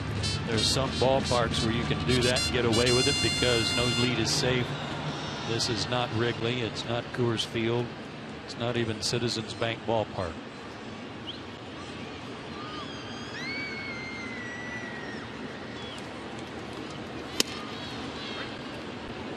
Strike 1 to Yelich.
Ends up in the 3rd row of seats.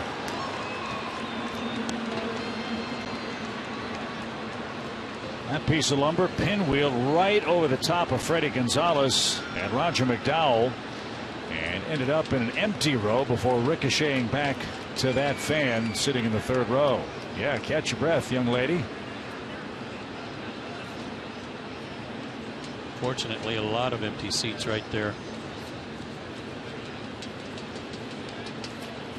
Like that fan was kind of holding the bat up like he was ready to make a trade if he wanted it back.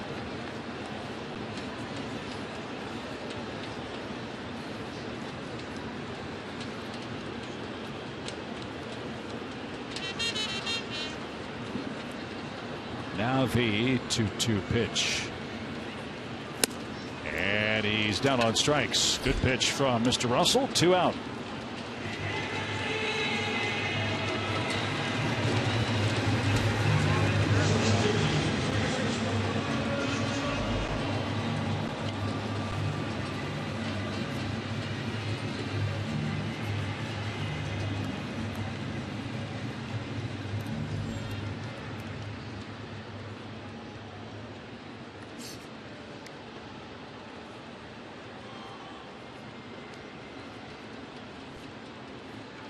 Hey, that might be our fan photo.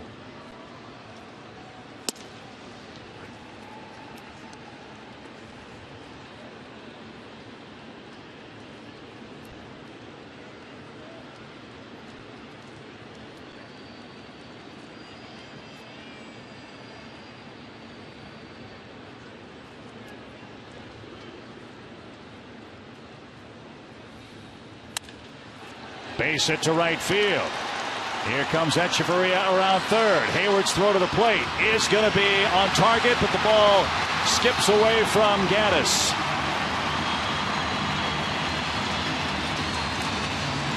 A 3-hit game for Solano. He's at it again against Atlanta. And the sacrifice leads to a 7th Marlins run. Good throw by Jason, too. He came up firing on target, but Evan tried to put the tag down without the baseball. Might have had a shot at him if he catches it cleanly.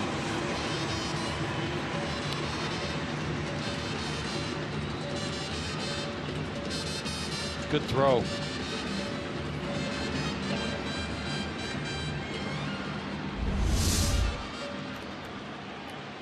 Solano now is 14 for 34 against the Braves this year.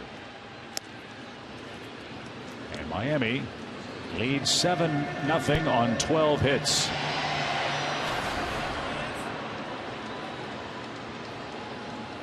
Marlins were smarting after dropping 2 out of 3 to the Mets in their last series.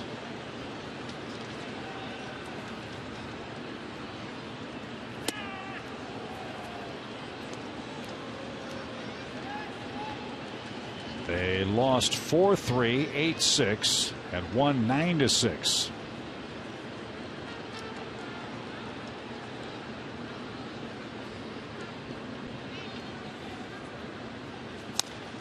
Squibb toward first. Freddie's got that, and he'll win the race to the bag. We have completed 6 in Miami. Bad news from Marlins Park, where the Fish lead the Braves 7-0. Freddie Freeman leads things off for Atlanta.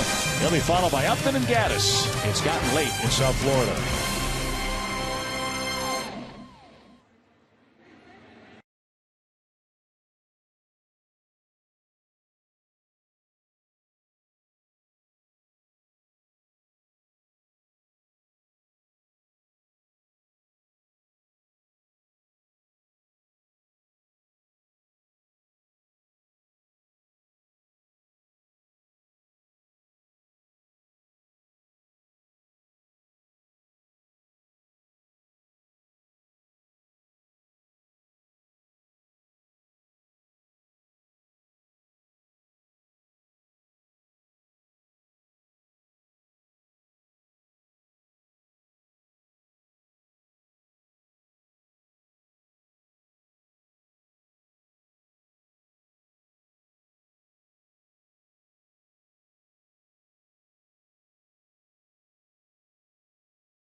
Seventh inning.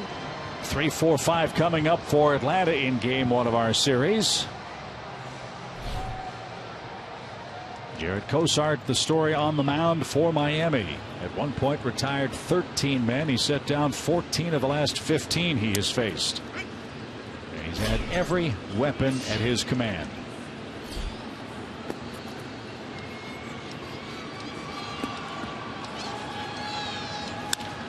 Fly ball deep center. Ozuna going back. Still going back on the warning track. Leaping try. And that ball is gone. It's a home run for Freeman, just in front of the sculpture in left center field.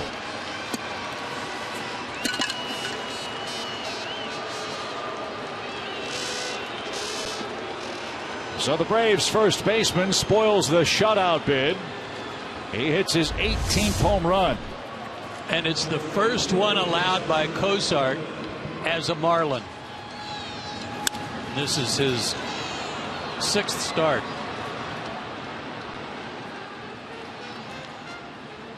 Started with a curve, came back with a fastball cutter, and Freddie launched it. Number 18. So there's a start. Here's Upton. Justin takes a ball. He's hit the ball in the air twice. Once to the second baseman, one to Giancarlo Stanton in right.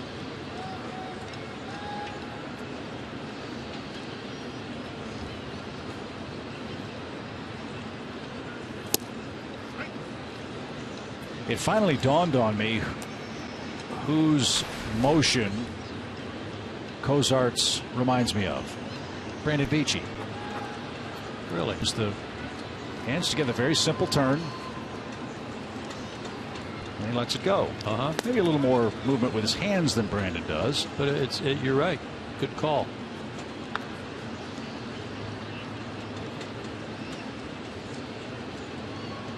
Brandon's doing well as he makes his way back from Tommy John. Same for Chris Medlin. Mentioned the last homestand that Chris has begun as this ball's hammered to center. Ozuna, though, is slowing, and with his back up against the wall, just enough room. That's long gone anyplace else, but not in this cavernous place. Upton's retired for the first out. But Chris Medlin's begun throwing the baseball. 30 light tosses. Incremental progress. I haven't heard an update on Brandon Beachy as to when he has or will begin his throwing program. Nor have I. Seen him in the clubhouse. I know he's going through all of his rehab. Very diligent about that. Mentioned Medlin's throwing. He told me he was playing catch with Peter Moylan, as they both are trying to come back from that. Tommy John. Swing and a miss. There was a great story online the other day about Daniel Hudson, the Arizona Diamondbacks pitcher, who also went through 2 Tommy Johns. He finally got back into a big league game the other day, and quite obviously very, very emotional moment for him and for the Diamondbacks. And all of us are hoping a similar story will be authored for Beachy and Medlin and Johnny Vetters too, who's going to undergo a 3rd Tommy John operation.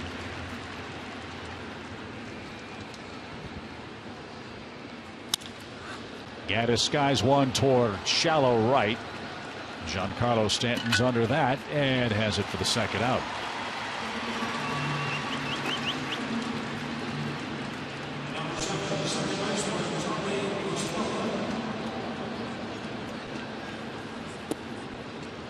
Only 78 pitches for him here in the 7th inning with 2 out.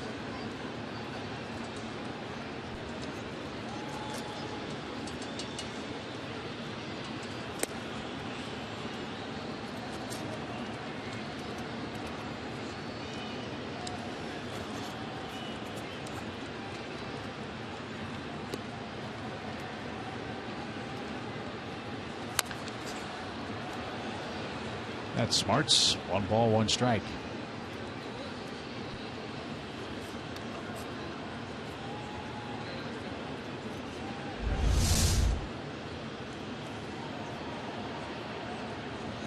That was a cutter. Usually that's a slider or breaking ball coming down and in. Not so that time. That's hammered down the right field line. Can he keep it fair? No. Boy, was that quick. Woo. That was a get off me swing.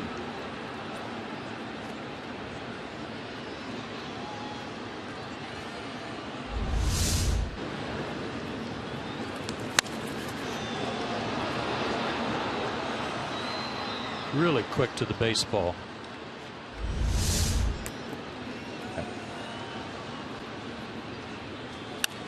Out of play. There's a battle for that souvenir.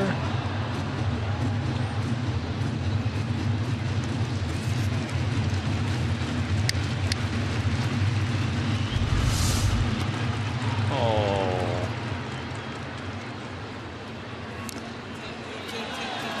That was fouled at the plate.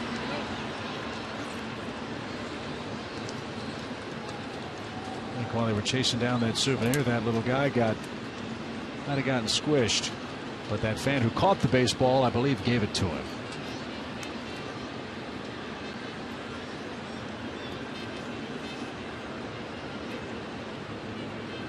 That's nice if he did.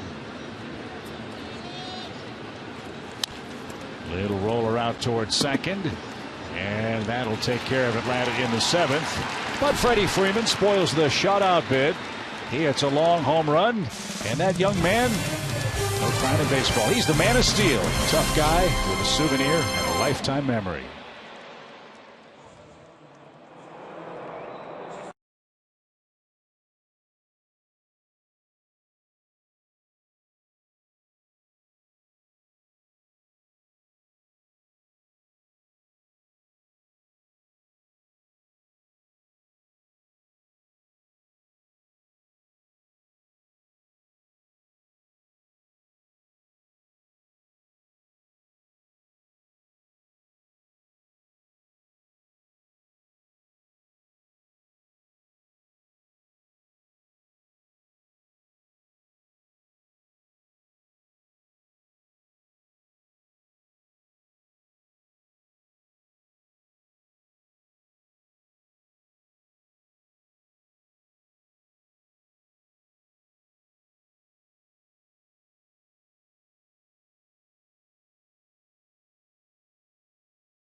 Miami, Chip, Joe, and Jen with you for Game 1 of the series. Let's check out tonight's AT&T Universe trivia question. Not much time to think about the answer as we've been on such an incredible hot streak. But that's understandable. Giancarlo Stanton's one of 2 players with double-digit homers at Marlins Park.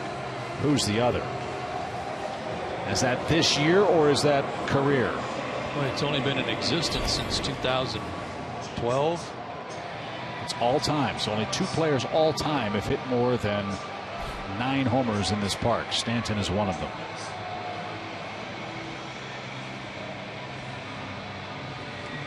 So we'll think about that as we welcome Juan Jaime into action tonight. He's the 4th Braves pitcher to toil. Aaron Harang went 3 2/3 innings, 10 hits, 6 runs. David Hale, an inning and a third of perfect ball. James Russell, an inning, 2 hits, and a run.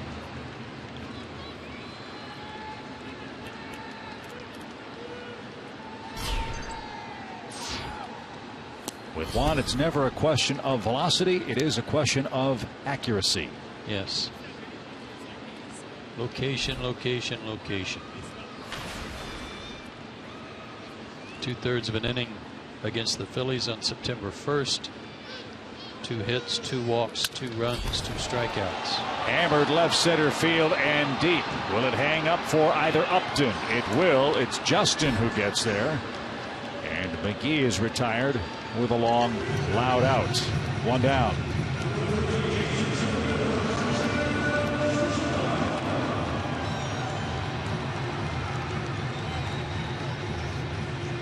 Justin covered a ton of ground to make that play.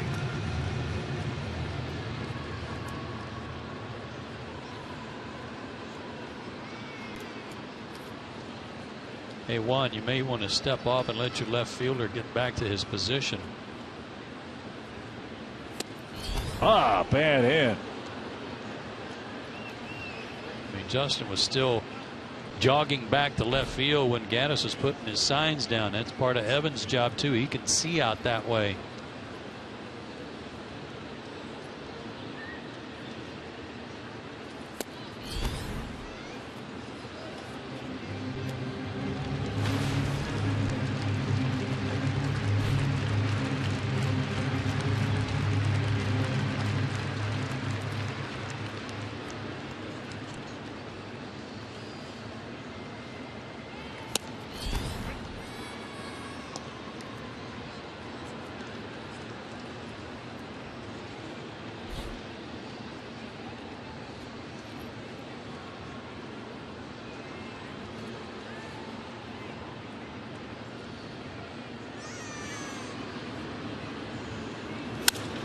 Up the middle and through. A 3-hit game for Ozuna. That almost became too predictable, Chip. The pitch before, Jaime shook off 2 signs, threw a fastball, and he took it down the middle for 95. Next pitch, shook off 2 signs, so Ozuna's sitting on fastball. He gets another one. Could be that he thought that Jaime was just going to try to overpower him and blow him away. 13 Miami hits. That's 4 away from their season high of 17, which has been accomplished twice. Last on June 5th in interleague play against their cross-state neighbors in Tampa Bay.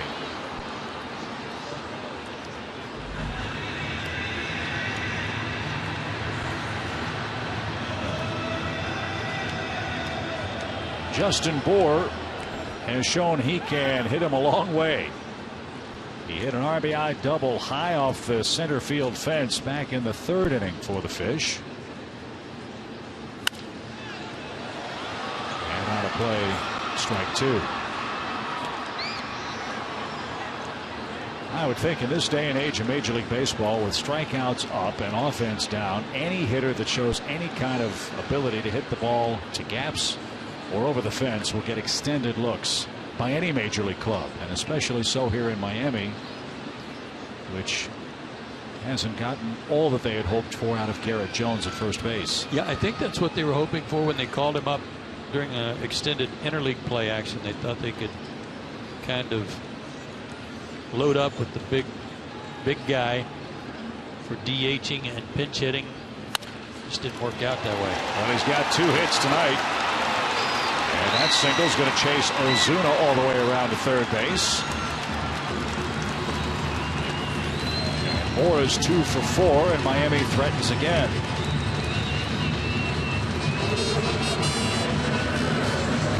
Like a pitch up to him.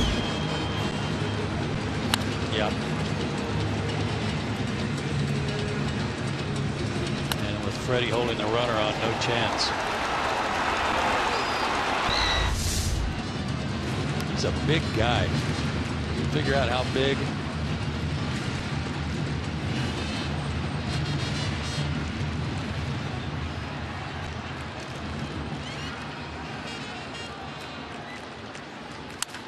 Ground ball, that's through by Saltalamacchia. Every Marlins starter has a hit tonight.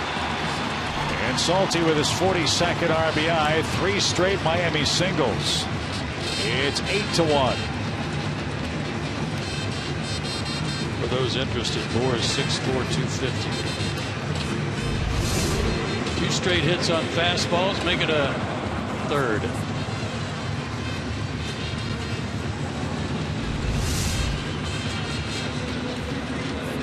Marlins 8 for 15 with runners in scoring position tonight.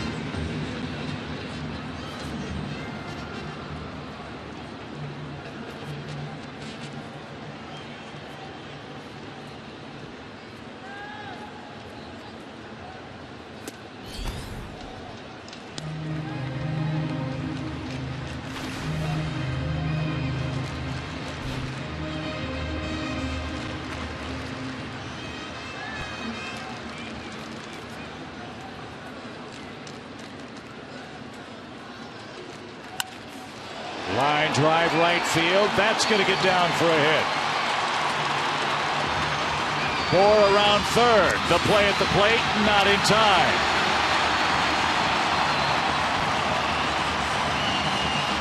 Another fastball. Can't pitch in this league with one pitch. I don't care how hard you throw them. Especially belt high. Miami 9 for 16 now with runners in scoring position. And for the first time in a long time, Joe, I can't remember a game pitched by the Braves where so many balls were left right in the middle of the strike zone. And up tonight. You're right, Chip. Big guy made it around, even though Freddie made it close with that relay. 9-1 Miami, 16 Marlins hits. 4 in a row here in the 7th. And now a ground ball by the pitcher out toward LaStella. And Simmons the easy turn. And that's an inning-ending double play. 2 runs on 4 singles for Miami in the 7th. It's all fish in game 1.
Braves baseball is presented by the Georgia Lottery, Toyota, and AT&T, mobilizing your world.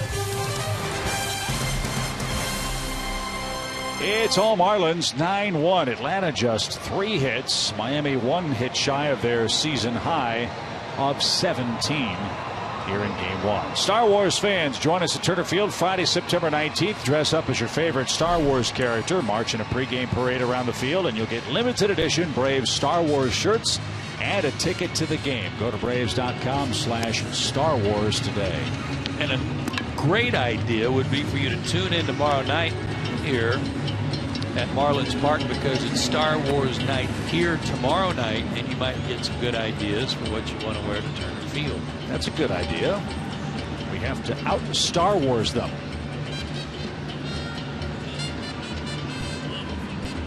And we're already a leg up, apparently, by the looks of this crowd.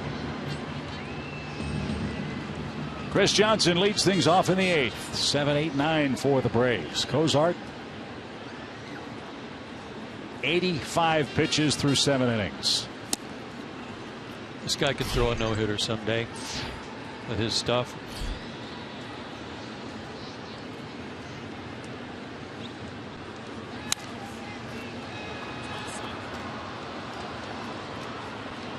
We still don't know who's going to start game 3 of this series for Miami. That was supposed to be Henderson Alvarez, but he injured a side muscle in his last start. We know Alex Wood and Nate Eovaldi get the ball tomorrow night.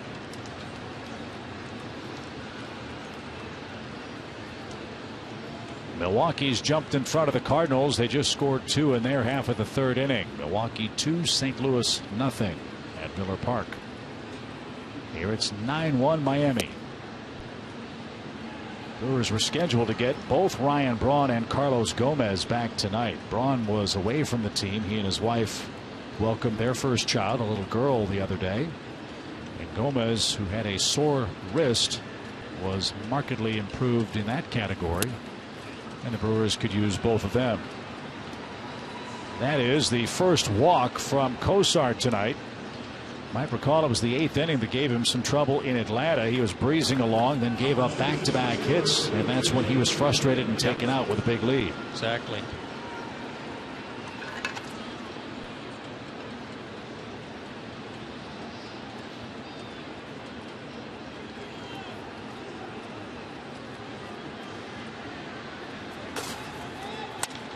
Line into right field. 2 on with nobody out for Atlanta, and the Braves will go to their bench with Emilio Bonifacio.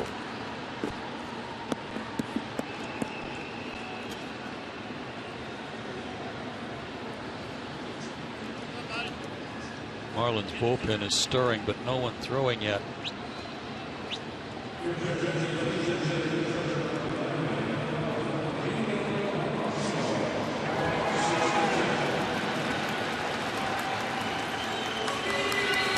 Nice cheer for Emilio, former Marlin. One of the 8 major league uniforms Mr. Bonifacio has worn. Now Chuck Hernandez, the pitching coach, will slowly make his way to the center of the diamond and buy some more time for the Miami bullpen.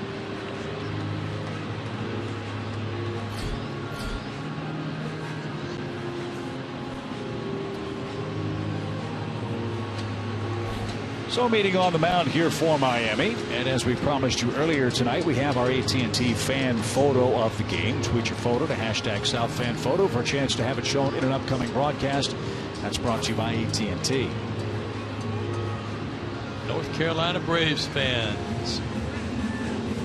Looks like that picture was taken at Turner Field. Braves have a long homestand left, including some games of the Washington Nationals if you don't have your tickets yet. September 15th, 16th, and 17th. Monday, Tuesday, Wednesday night. The Mets, and then a huge 4-game series with the Pirates wraps up the home schedule. Braves finished the season, as you know, with a 3-game set against the Phillies at Citizens Bank Park.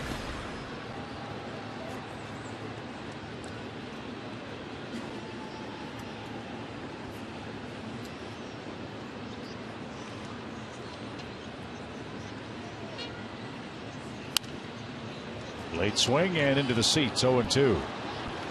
Still has a good fastball. That pitch at 93.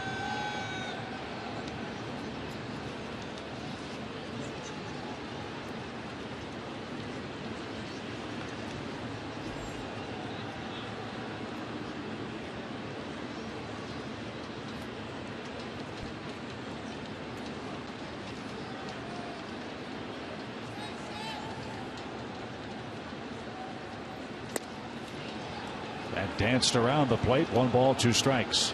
7 2/3, the longest stint for Cosart as a Marlin. PNC Bank pitch track shows that never got to the plate.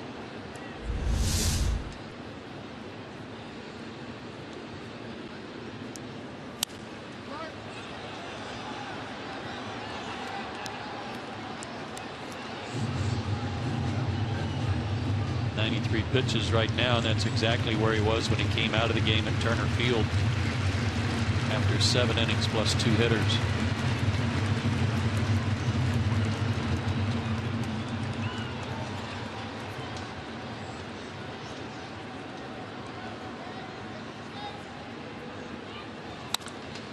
Little pop, shallow right. Stanton coming on, can't get there, nor can Solano. Throw to second is going to be in time for the force.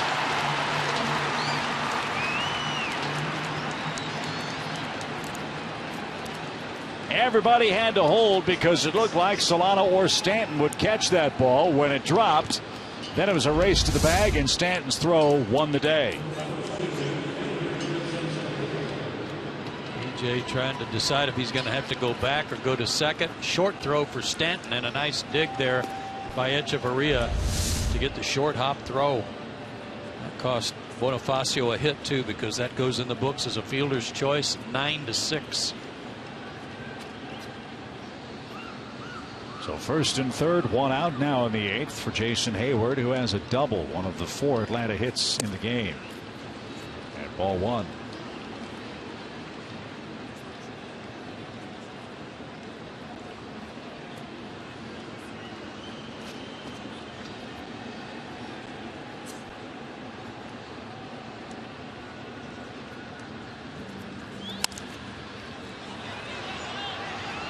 Even count now for Jason.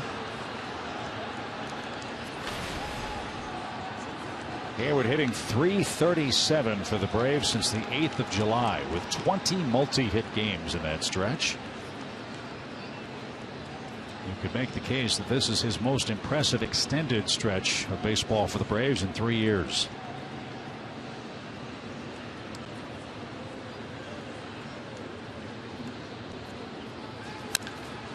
Over the mound, slowly hit. Throw to first is in time.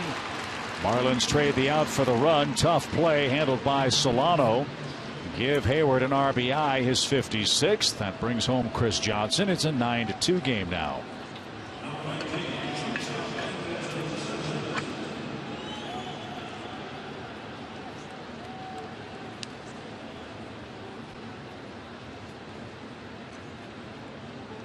It's unfortunate that little bloop by Bonifacio wasn't a little bit deeper. It's kind of funny. If it's deeper, it probably gets caught. If BJ's 2 or 3 steps closer to second base and it gets caught, he's probably doubled off first. There's just not a whole lot he could do.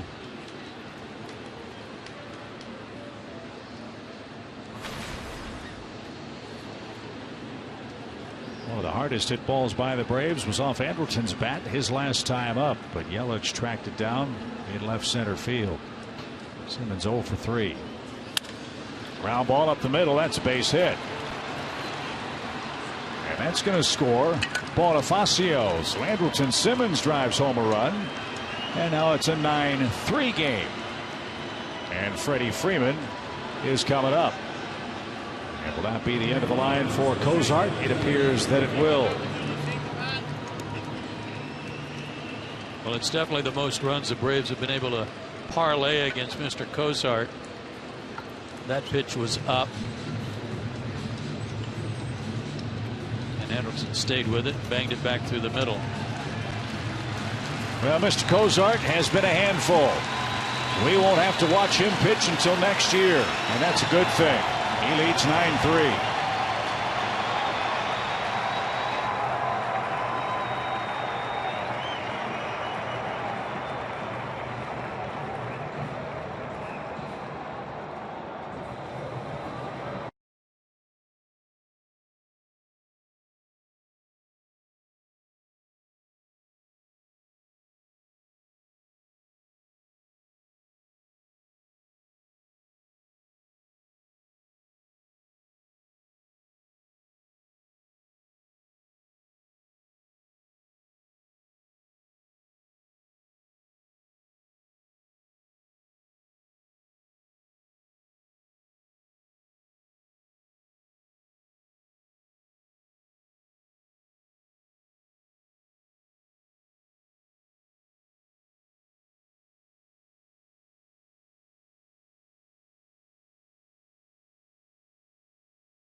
Georgia Power, The Home Depot,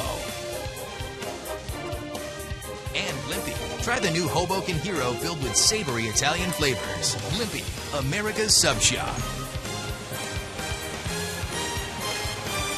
Atlanta's trying to give a finish to the Marlins tonight, down 9-3 in tonight's ball game. Runner at first, 2 outs, 2 in the Atlanta 8th.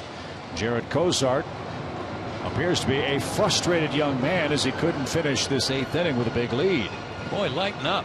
I mean, he was sitting over there trying to squeeze blood out of his hand. He was so upset. Pitched a great ball game.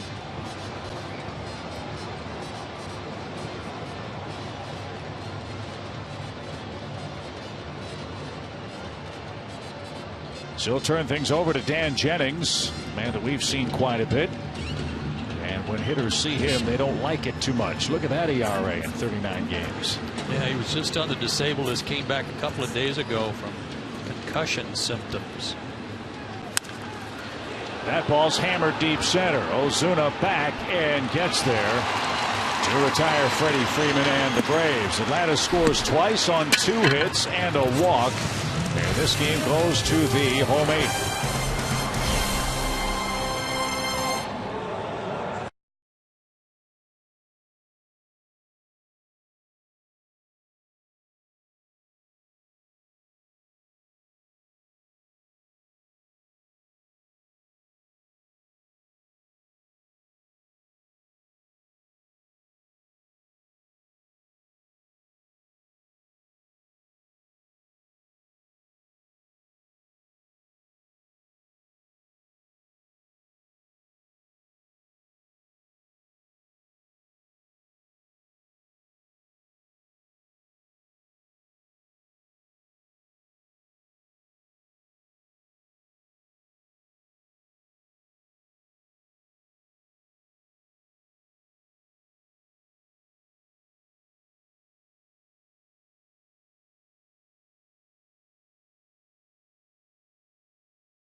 Had him destined to play Major League Baseball in the South. It was Brett Butler. Let's head back to 1982, our Synovus Greatness Made Here feature. Remember the start of that 82 season? Magical year at old Fulton County Stadium. Claudell Washington with a base hit to drive Brett in. But the game winner, 2 runs in the bottom of the 9th to extend the winning streak. They won 13 consecutive games to start the year. And Brett Butler was a huge part of Braves lore before he was traded to the Cleveland Indians for Len Barker.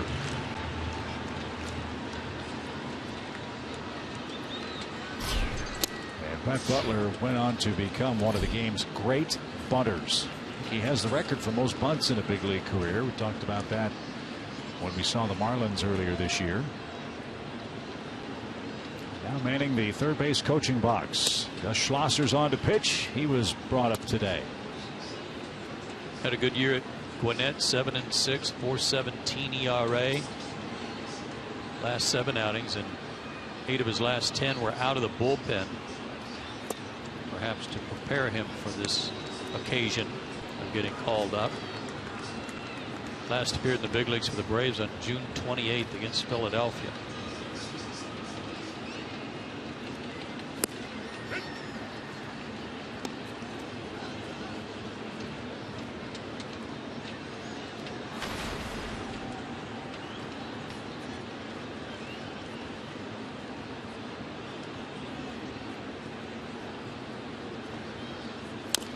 Christian Yelich Fouls one off his foot. And now the count will go to 3-2. Well, he's changed bats again. Remember, he saw one in the stands, came back with a real dark bat, dark stain. Not a whole lot of pine tar on that bat. Fans want to pay attention. As that went back to the screen, foul. Anytime you think about pine tar on the bat, you think about the Royals. And the Royals in the playoff hunt in the AL Central. They lead the Tigers by a game, and they're winning 1-0 over the Yankees in the Bronx in the 9th inning tonight. That might be James Shields on a shutout. Let's see, as Yelich is aboard with a leadoff walk. It is James Shields and Michael Pineda.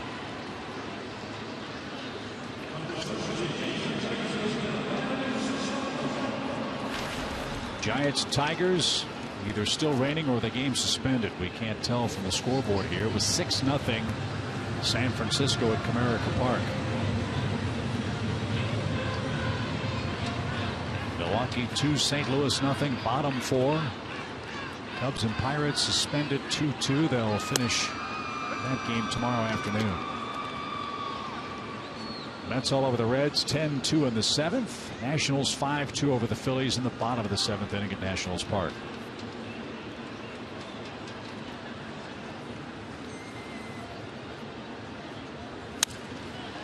That's a laced foul and out of play.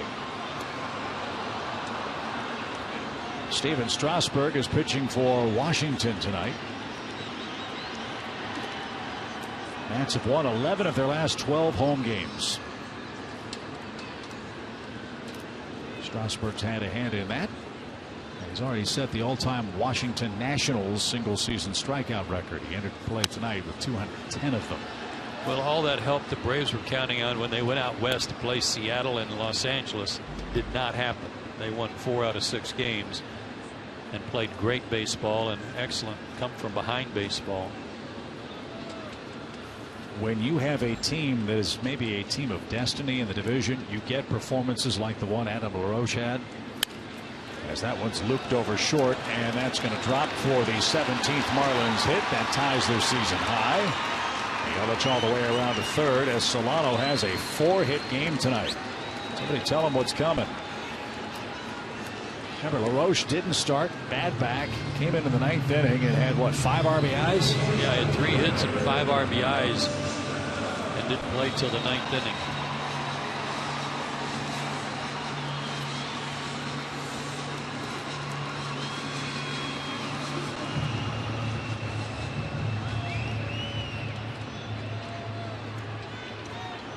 So Giancarlo Stanton with a 2-hit night. First and third with nobody out. Stanton now 104 runs batted in.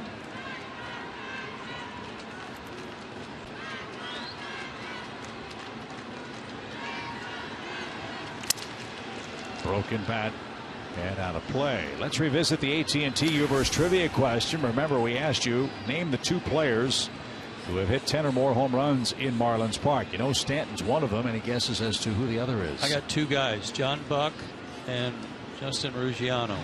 Really? I'm going to go Ruggiano. All right, I'll say Buck because I have no clue.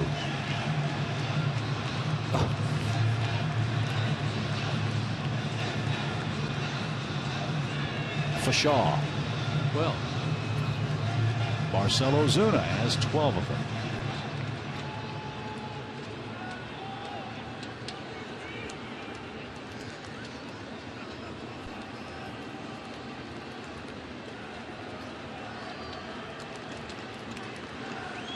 No balls, 2 strikes. And a sweeping slider gets Stanton to swing and miss. Bookend strikeouts for him. And there's the first out of the inning.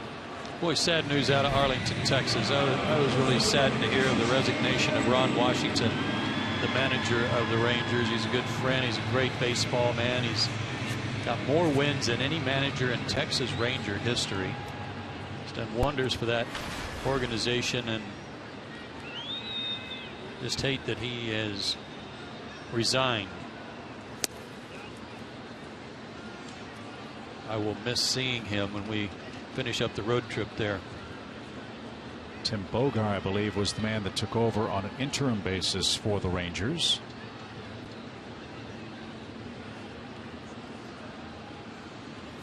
When you mentioned the winningest manager in Texas Ranger history, Bobby Valentine managed there for a long time. We all know how talented a skipper Bobby Valentine was in the big leagues. Johnny Oates managed there too. Yeah. Late great Johnny Oates.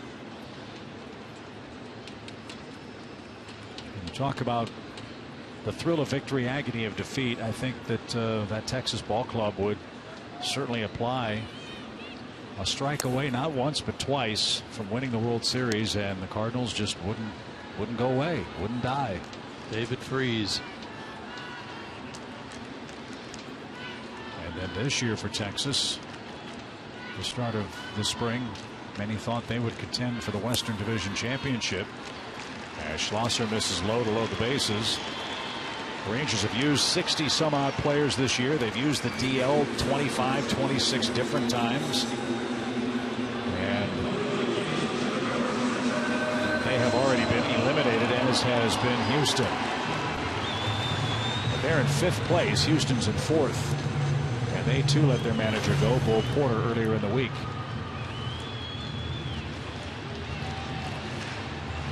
Kevin Towers has to step down as the GM of the Diamondbacks. I don't know that came as any great surprise. Not because he was doing a poor job, but because once Tony La Russa took that team over as the executive in charge of baseball, then you had a pretty good idea that changes would soon come. Arizona, a 59-81 club this year. And Ozuna might have a crack in that bat.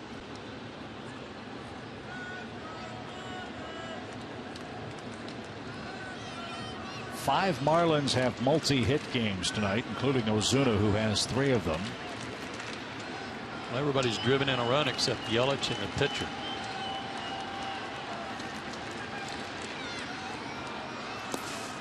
And this place is rapidly becoming a house of horrors for Atlanta. This is the 3rd time, we understand, this year that the Marlins have scored 9 runs against the Braves in this ballpark.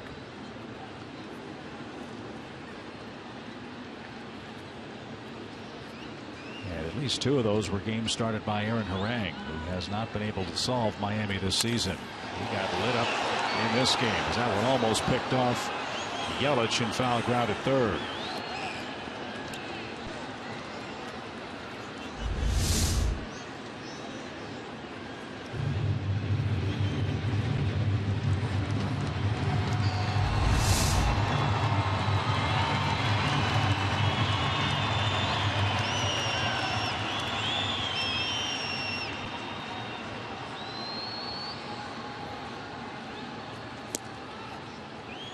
Off the plate, 2 balls, 2 strikes. It's a final. Kansas City beat the Yankees. Big game. James Shields picked up the win. He's now 13-7 on the year. Well, that was a great game in the Bronx.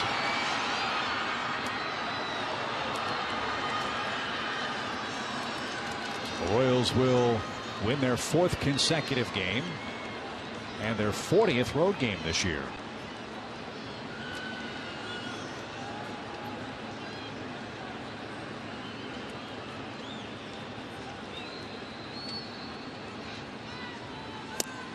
And that's off the plate. Really happy for Dayton Moore and his staff in Kansas City. They have planned their work and worked their plan. They stuck to it, and to this point the Royals have a divisional lead. Meaningful games in September for the first time in a long time.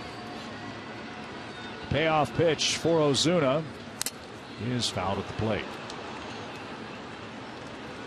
Saturday on Sports South, watch the #1 college football team in the nation, Florida State. They clash with the Citadel tomorrow at 7:30 Eastern on Sports South.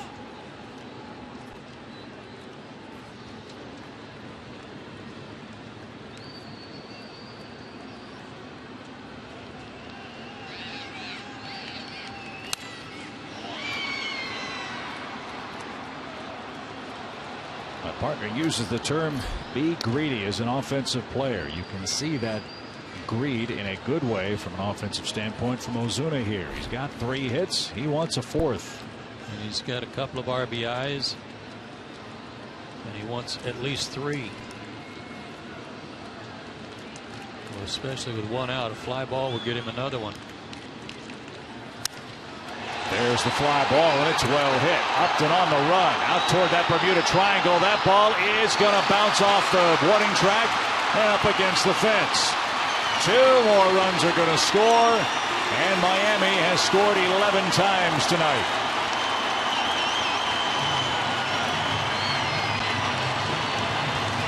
Talked about this guy's bat speed earlier tonight, and then how he has that big finish. He fought off a couple of pitches, but he was right on them. Had good swings at them.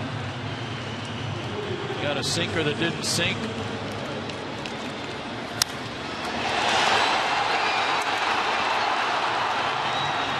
I don't know if he thought he hit a homer or if he thought it was going to be caught. BJ almost ran that down. But a rough night for Atlanta pitching. A season high 18 hits for the Marlins offense. They lead 11-3. They have scored in every inning but the 2nd and the 5th.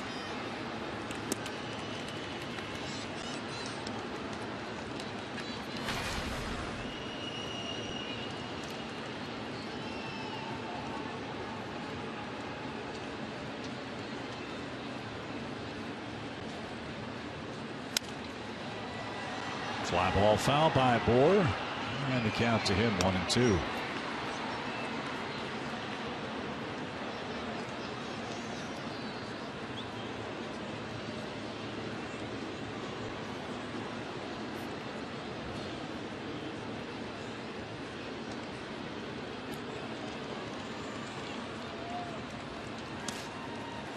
That one got away from Gaddis, but no advance. That was saved by Jerry Lane, I think.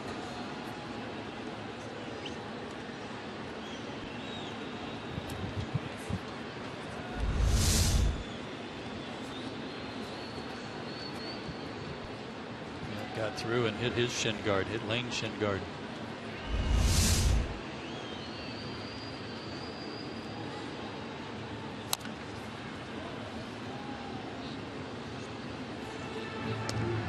Schlosser does not throw exceptionally hard. He's been around 87, 88 miles an hour this inning. So with his sinker and slider, he's got to be pretty pinpoint in an effort to get ground balls. And a slow breaking ball had Bohr off stride. That's the 2nd strikeout for Schlosser.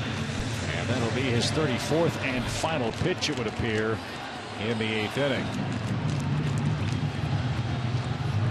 Miami touched him for a couple of runs, a couple of hits, a couple of walks, and a couple of strikeouts. Deuces were wild for Gus Schlosser.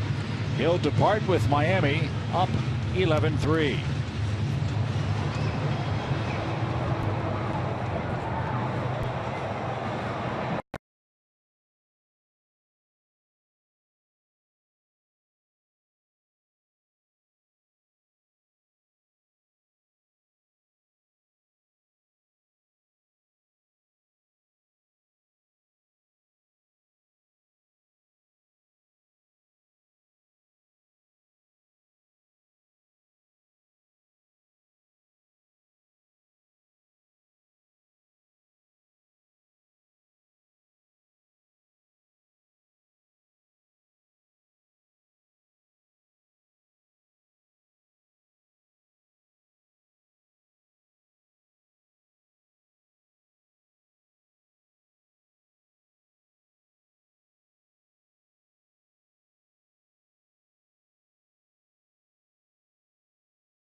Braves and may not be reproduced or retransmitted in any form. The accounts and descriptions of this game may not be disseminated without the express written consent of the Atlanta Braves.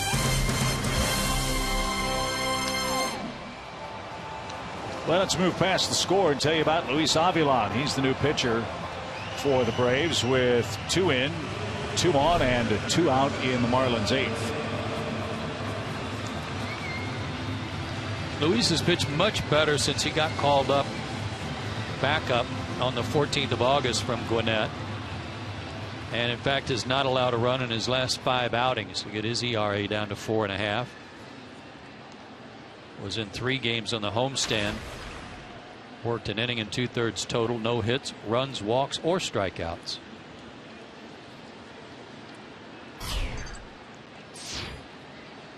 Jared Saltalamacchia is the hitter.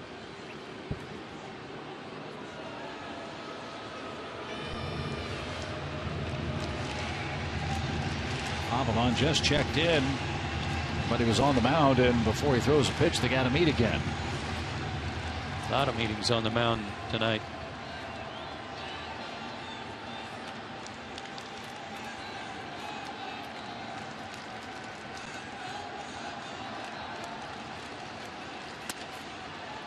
Ball 1.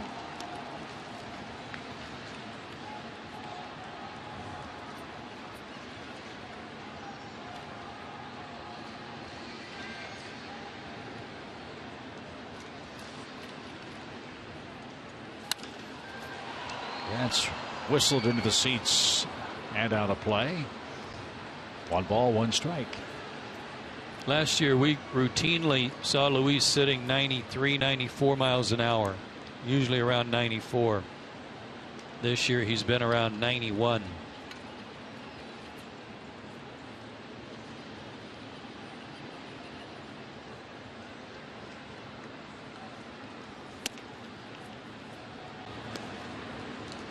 High and tight, 2 balls and a strike.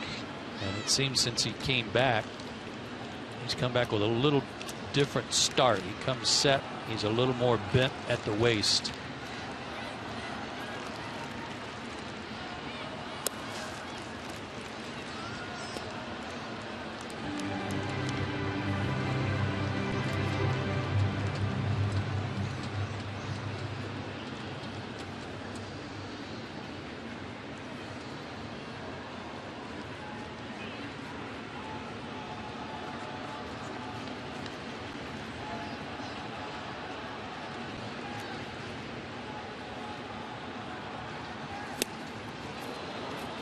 That one up around the collarbone. Thank you very much. Now full count. That one at 93 got that ramped up a little.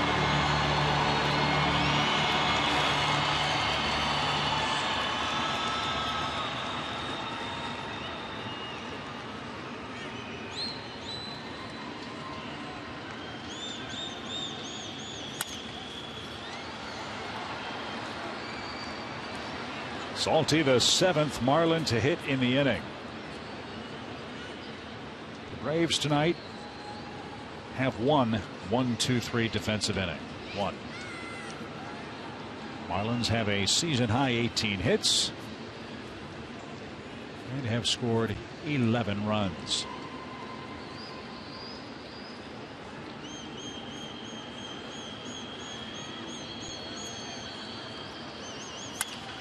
Popped him up.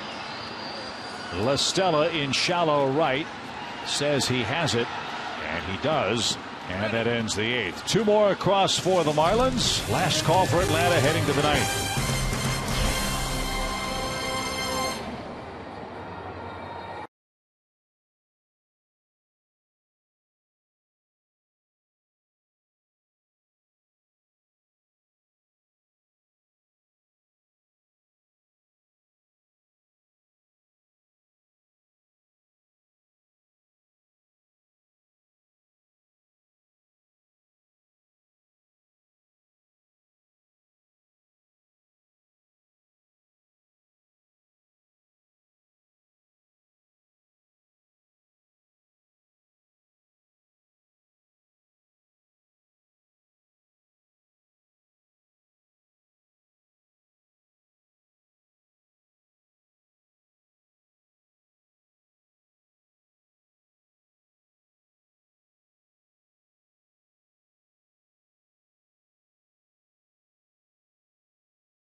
Time for tonight's SunTrust shining moment in Miami.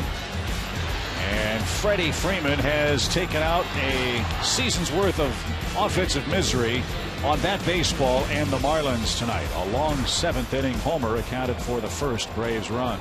First homer allowed by Cosart this year as a Marlin.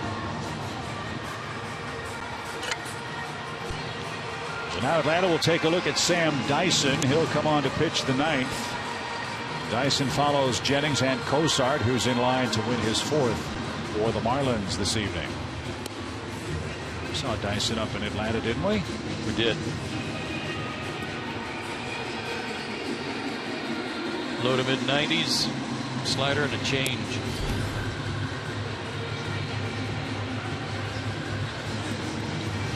So Dyson a couple of more tosses, and then we'll get after it here in the 9th inning. Again, you'll be cordially invited to join us Tuesday, September 16th to see Cole Swindell perform after the Braves and Nationals play. It's the final show of the summer concert series presented by Coca-Cola and Delta Airlines. $20 gets you a VIP field passes, and plenty are still available for that show. You know where to get them. Nationals are in town September 15th, 16th, and 17th. 16th is a Tuesday night, so we hope you'll make your plans to join us. Last 3 home games of the year against Washington.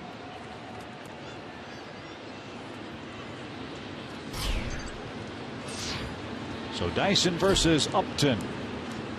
Justin's 0 for 3 in his first game back since being plunked by Kyle Kendrick.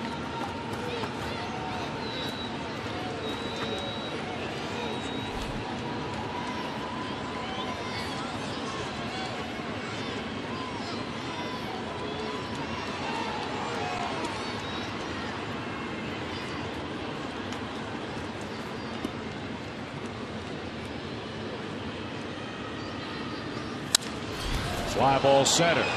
Ozuna dead sprint. Gets there, and Upton creams a baseball for the 2nd time tonight and has nothing to show for it. He hit it about 408 feet to center, but it's 418 out there. A long, loud out. Wrong part of the park.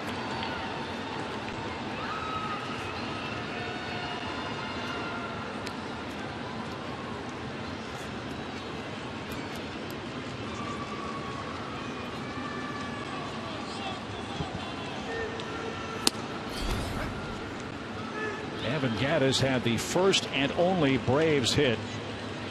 That came in the 2nd inning. Braves didn't get their next hit until 2 outs in the 6th inning when Jason Hayward doubled.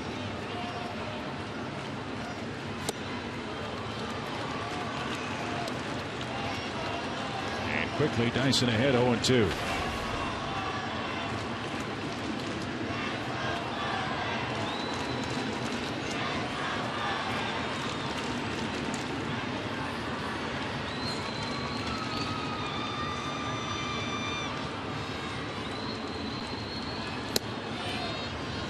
Salty came out of the catcher's box ready to fire to third base on that pitch. Yeah, I thought that was Jerry Lanesbury.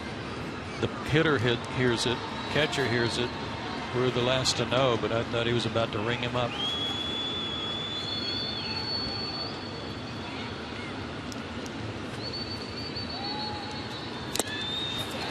That's tipped and caught. And Gattis is retired. First strikeout for Dyson, and the Braves are down to their last out. Boy, was that a good pitch. 94 with some dive to it. Mercy. Watch this pitch go down.